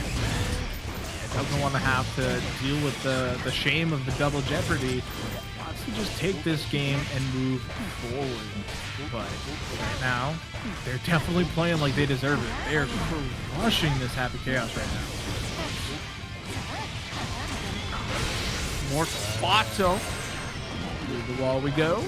A little bit of health left. Does still have that burst, but the throw makes it burst safe. Goodbye. Lead right now. Sounds looking pretty good. Solstice coming out strong here. You know what's crazy? So when you look at like how many games you have to play in a tournament, right? Mm-hmm. Right now, Solstice is sitting on 9 games played. This game that we're watching right now is their 10th tournament match tonight. Cool. That's a lot. That is a lot of game time played, but I mean, a lot of it went through on winner's side until, you know, the top 8 qualification, right, from top 24 is what knocked them into the losers. So, like, that really started to pile up the games. Yeah, and we're going to have to see them fight for a little bit more, because if they win this, they are going to find themselves up there in the grand finals with a potential 2 best of 5s there for it. But Kreeg not looking to give up just yet. They want that rematch with NBNHMR just as much. All right, the immediate burst, trying to close in the gap. And you're running out of room to run away. So, whoa, that big slash. Not quite pinned to the wall, but the jump slash. Look at this. No, early drop probably wants to guarantee a kill after this. We had the 100 tension. Kind of another pickup there. There's the throw with the... Why are you reaching? There's the round. Someone's reaching tonight. Everybody wants to throw with against Ramlethal. And I tell you what, look, Solstice has solidified the knowledge of the Dewey Decimal system because Solstice is getting the read every single time on Kreeg. What's a Dewey Decimal?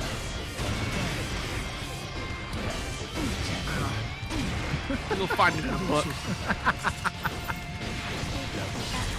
See, that's not helpful advice to those of you who don't know what the Dewey Decimal System is. Just to rephrase that. Don't listen to 0, kids.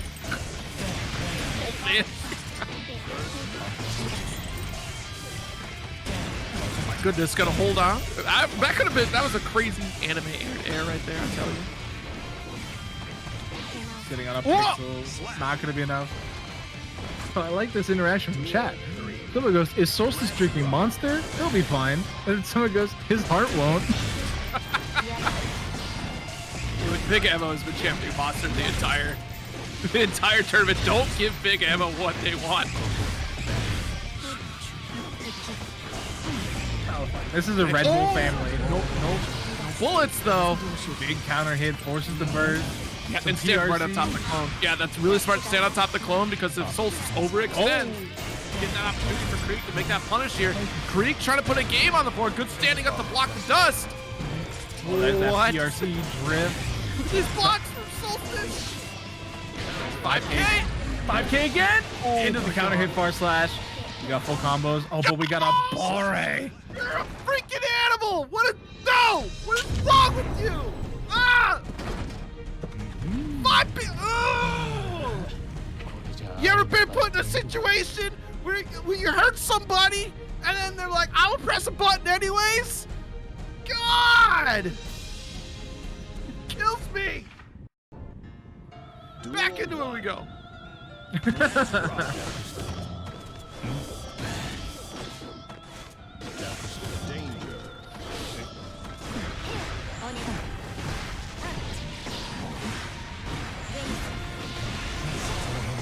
Mashing on hit, the ultimate OS. Yeah, it's called the Barre. That's even a Japanese word for it, which means you know it's You don't even know what it means. It's provocative. It gets the people going. Drills with the sword, gets the throw into the closeout. Set point for Solstice. Okay, Solstice right back where they left off, but with a much stronger lead this time. Has that burst on deck, and it's about to disappear in a moment. There it goes. Woo! Too far away from the dust. Would have been blocked anyways. Tries to escape away from the clone. Side swap with a roll through shot. Kreeg. Oh, it just shoots him again for the knockdown.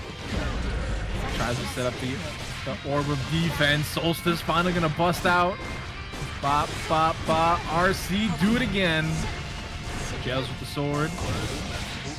Backdashes the attempt to bust. Frame black? 0. Oh, he had no bullets, but he found bullets. Just in the pocket. Nice jump in. Here we go. No burst. Solstice is gonna make this count. No burst available. Sword jail again. Tried to bait up the throw tech. Bullets here. Has to play Happy Chaos. Nooch. Cursed up. Doesn't matter. Solstice got the knockdown. There's one bullet. And that's all that Happy Chaos will need to roll through. 5K will be eaten up by the cloud. Jumped in. Burst. Kreeg tried to bait it out. 6P! 6P through the sword attempt! Full body invulnerability coming in clutch there for Kreeg. Doesn't need the bullets, only needs the 6P. However, can't 6P a wall splat. A couple rounds there. Builds that concentration once again. Full screen situation for Solstice here with plenty of resources on deck. Might go for sword toss, PRC, but I don't think you're gonna get the shot for it. Oh, you're just getting obliterated in the neutral game right now. Mortal Blocker, you're too darn close. Wait, into the runner C? Done. It's a wrap. What a snipe from Solstice with the Marto Bato maximum range. You thought you could draw me? My gun is far strength with this character alone. But will the changes be enough for Solstice to come out on top? It's going to be a tough haul, right? NBNHMR was playing so on point earlier today, just absolutely tearing through life bars. But Solstice is doing that same thing just through the loser side. So look at that, Rad RC right into the Vampire's Bite. All that blood is now draining away.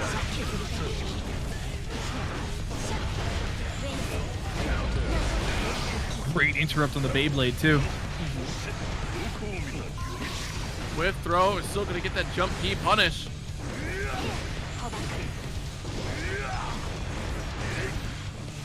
Tries to approach, but these long swords of Nago are not making it easy. Bursts out of the pressure. Nice jumping. Oh, and we tried to... Yo, that ever so small drift out of the corner. NBNHMR coming with the cross up out of the corner. Jeez, nice little interrupt right there. Yeah, let's get the 2K. Yeah, nice little sequence there. Just interrupts the dash attempt. Almost caught the backdash there with the second part of the Rekka. Catches the throw. Why are you throwing? Unfortunately there for Solstice, they had not re-picked up their sword, but either way, here we go. Positive bonus time. Oh no! Good YRC right there. A lot of work for NBNHMR to do if we're going to try to close it out. BSU gets whiff punished here.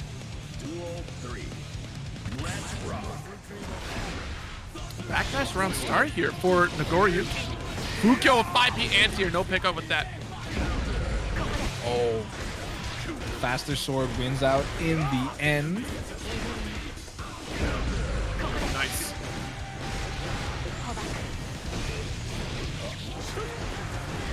Got our slash series here, and that's what I'm talking about. That's the rock, paper, scissors game you got to play, and we saw Solstice go with that reversal attack. No, excuse me, that was earlier in the bracket we had Nagoriyuki get punished on that slash series. But regardless, though, Solstice taking the first game in grand finals. It's still a long road, even taking the win like that, right? Because it's, you know, at the end of the day, you have to win 2 best of 5s against NBNHMR, which you can win 1, sure, but you got to do it again. Yeah. You got to do all the work again, whereas NBNHMR only needs to get you the 1 fight. I missed the round start opening gambit right there, but early burst spend from NBNHMR.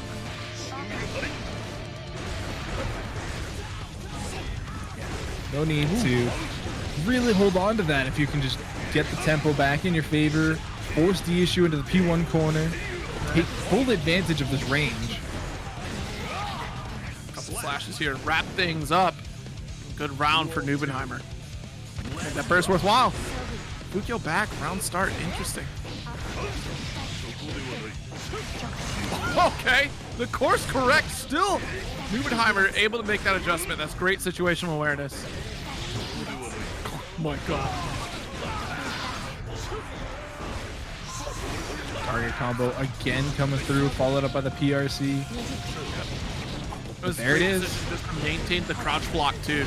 Unless if unless the Nubenheimer Fukyo's forward and goes for throw, like there's no, or even just tap dust. No need to try to stand up there. Oh, try to get tricky after the dash forward there, but it ended up just being a 5P out of Nubenheimer. Gets the hit, combos it into the second one, takes the game. All right, then chat, 1-1. Late in, that's a nice 6H start. BSU whiffs entirely. Ooh, that's a lucky opportunity for Solstice right there. The burst forcing them to the west side of the screen. Ooh, great just block and able to get the throw punish off Beyblade. And the side swap cross up. Oh, they're mid animation. No. They're punished.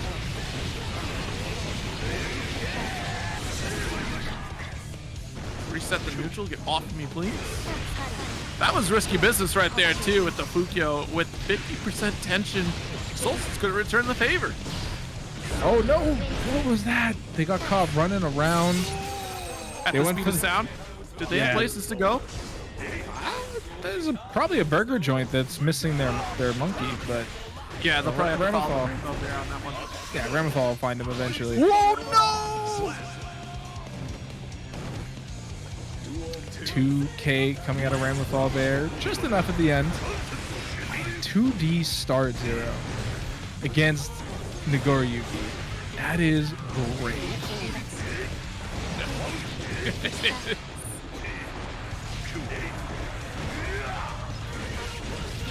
Bop, bop. Oh, that's not just enough. Goes for the super jump. Oh my goodness. Just hold on to this. I think this is one of those no-win scenarios, as they say. Oh, wait, whoa. All right, there's your burst. Okay. We take those. Sort of, kind of.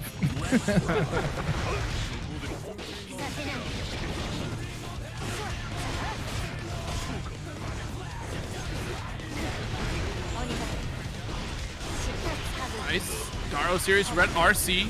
Wrist gauge crank, but the air throw from Nubenheimer. Sets up the corner pressure one more time. Able to get the Rekka out though. Now starting to be able to apply a little bit more of her own pressure. Solstice coming forward. Does get the hit. Doesn't have any tension behind it though, so they gotta go for another reset. Can he survive? There's the BSU PRC. Tries to go. Oh my god, the cross under. And that's what I was talking about. Sometimes Nubenheimer will calculate, you know what, this risk is worth it. Went nearly into Blood Rage just to get the cross under with Fukyo for the BSU. And still, the chase down from Solstice to put another game on the board. We're at a 2-1 lead in this grand finals for Solstice. There's still a potential reset here, chat.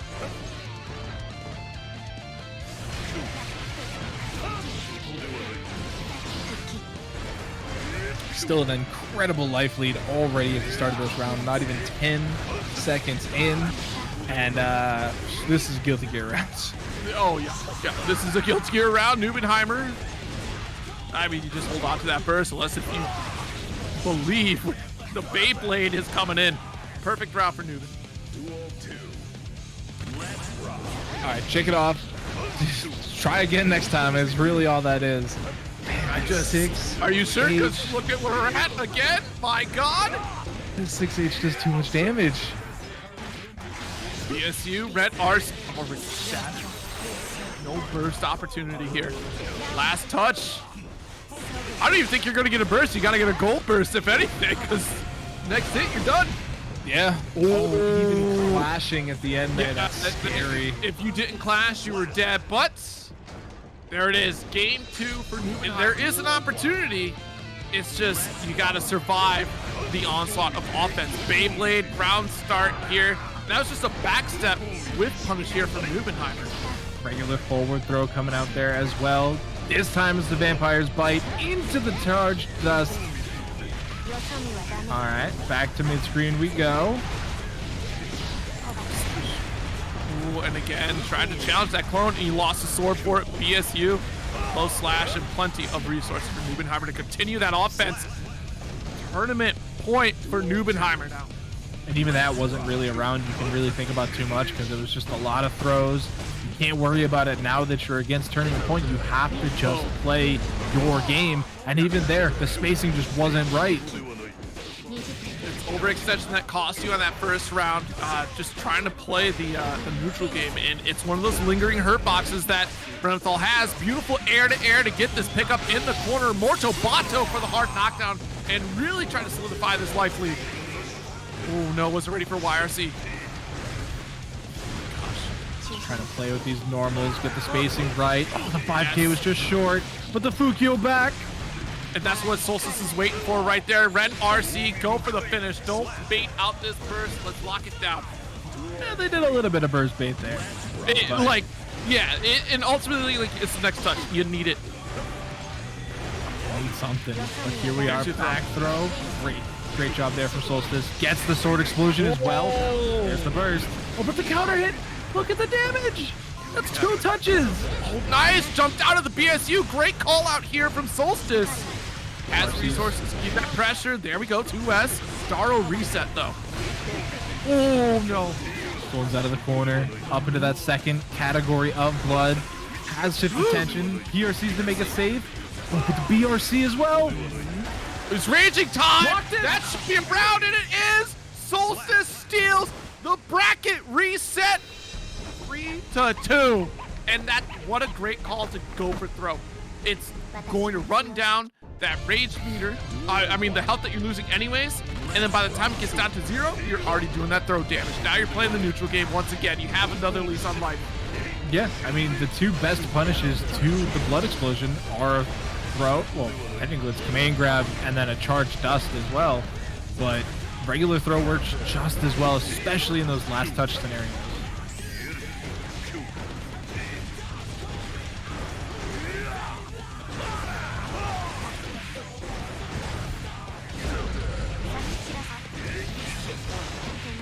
And look at that damage coming out from Nagoriyuki. No chance to survive there at the end. And now we get to see Nubenheimer from the loser side, right? Like, they made it all the way to grands through winners. This is their second chance on life here. We got to see what Solstice can do. This is their, like, 11th set, by the way, chat. They have been playing so much Guilty Gear tonight. Oh, great 6P. Yep. Oh, Nice again. 6P challenge again. PRC makes it safe, just lands into the command grab. Again? Oh no. Close slash. Jump out there. I think it was JK into the scissors, which is a bit of a tricky situation. Yep, you're locked out once again here. No meter, so you could. Oh no, that's a blunder. That is a mistake on Solstice's part here. I know what they were trying. Here we are, one apiece, chat. Nice back throw to punish the Beyblade there. Oh, the gold burst actually worked out. Andrew lost a sword. Oh, Jeez, the PRC. Alright, got the tower chase down. good blocks coming in here from Nubenheimer though. Great punish there as well with the Beyblade.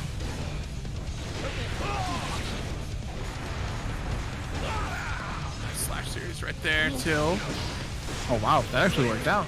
That was a huge jump out, too. Like, I guess it makes sense. Nago doesn't have like a very straight up vertical anti-air, but oh no.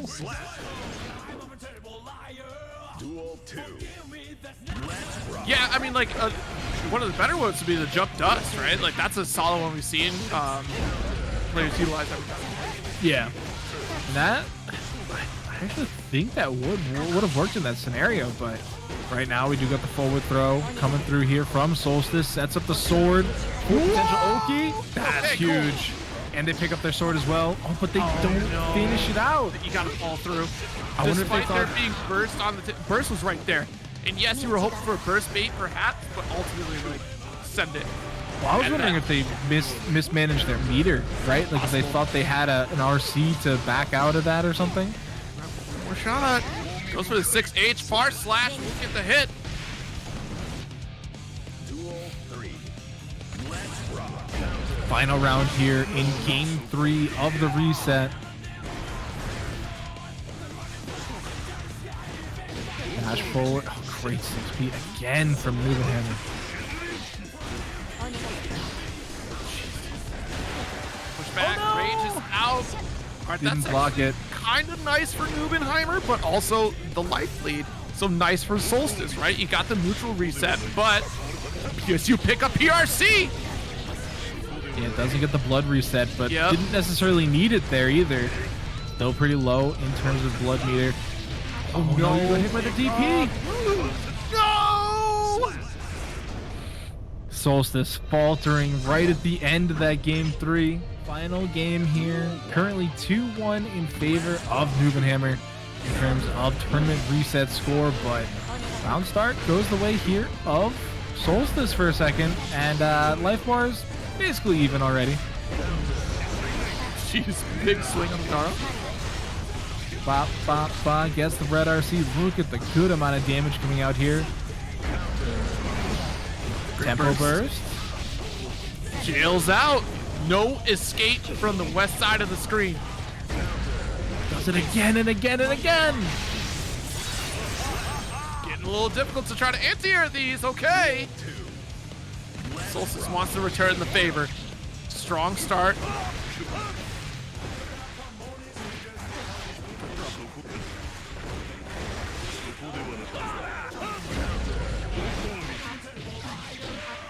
Like a 5K slash series as well.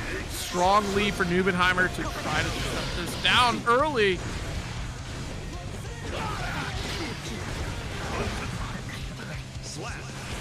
The life bars are just evaporating at this point. That's look, you got a heavyweight title match at this point, right? Like True. big hate. We got tournament point here for Nubenhammer. 6 Ps through the sword throw. Come on, Daisuke. It's a thing you can do. They allow it, right? It's that gap. It's just, it's so risky to do because if you're wrong, it's a bad time. True. But as Nagoriyuki, you got a lot of life to work with, so sometimes you get to take risks like that. Whereas 2K, as the Nagoriyuki opponent, you're not always given that same privilege. Oh, there it is. The air buttons does it again.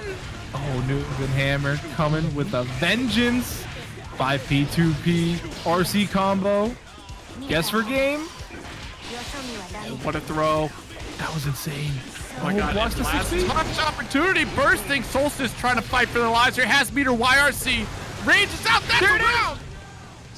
Staying alive, taking it to a game 5. Solstice paying attention On the to distance. Chat, that does mean you are running out of time to support the Matcherino. Exclamation point Matcherino. Run those sponsor quests. Oh, you got hit by a close slash. Goodbye. Oh, this is quick. It's going to be a one-touch game on the other side of the wall. Does get the safe jump Oki as well. Fukyo's in. Take to the sky, so what a jump in with scissors though. We have meter to try to maintain the control of the round. Beyblades out of the corner. Great grab coming in there. For a throw. Oh my goodness. Oh no, the whiff range not quite read right by either player this time. Ah, all right. Tournament point for Nubenheimer.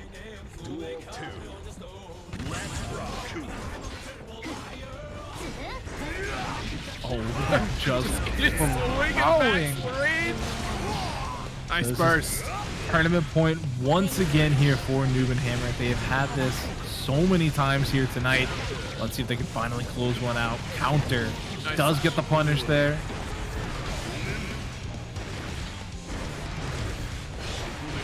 That's a approach here. Close slash. The backdash does not get punished here. Reaching out. Watch out for this meter though. Solstice has an opportunity to get out of this corner. That's going to be a big factor. Risk gauge is cranked, and Solstice might start to look a little finicky here. Does get a little bit of time to get that risk gauge down. Great jump in there. The YIC No, that was a big risk right there. had to spend 100 tension to make it happen. And 6Ps through the sword again. Last shot, and that will do. Yeah, and that's just the fact of the matter is that Solstice got a little predictable, right? Like that readability from Nubenheimer. It was almost guaranteed at that point for Nubenheimer getting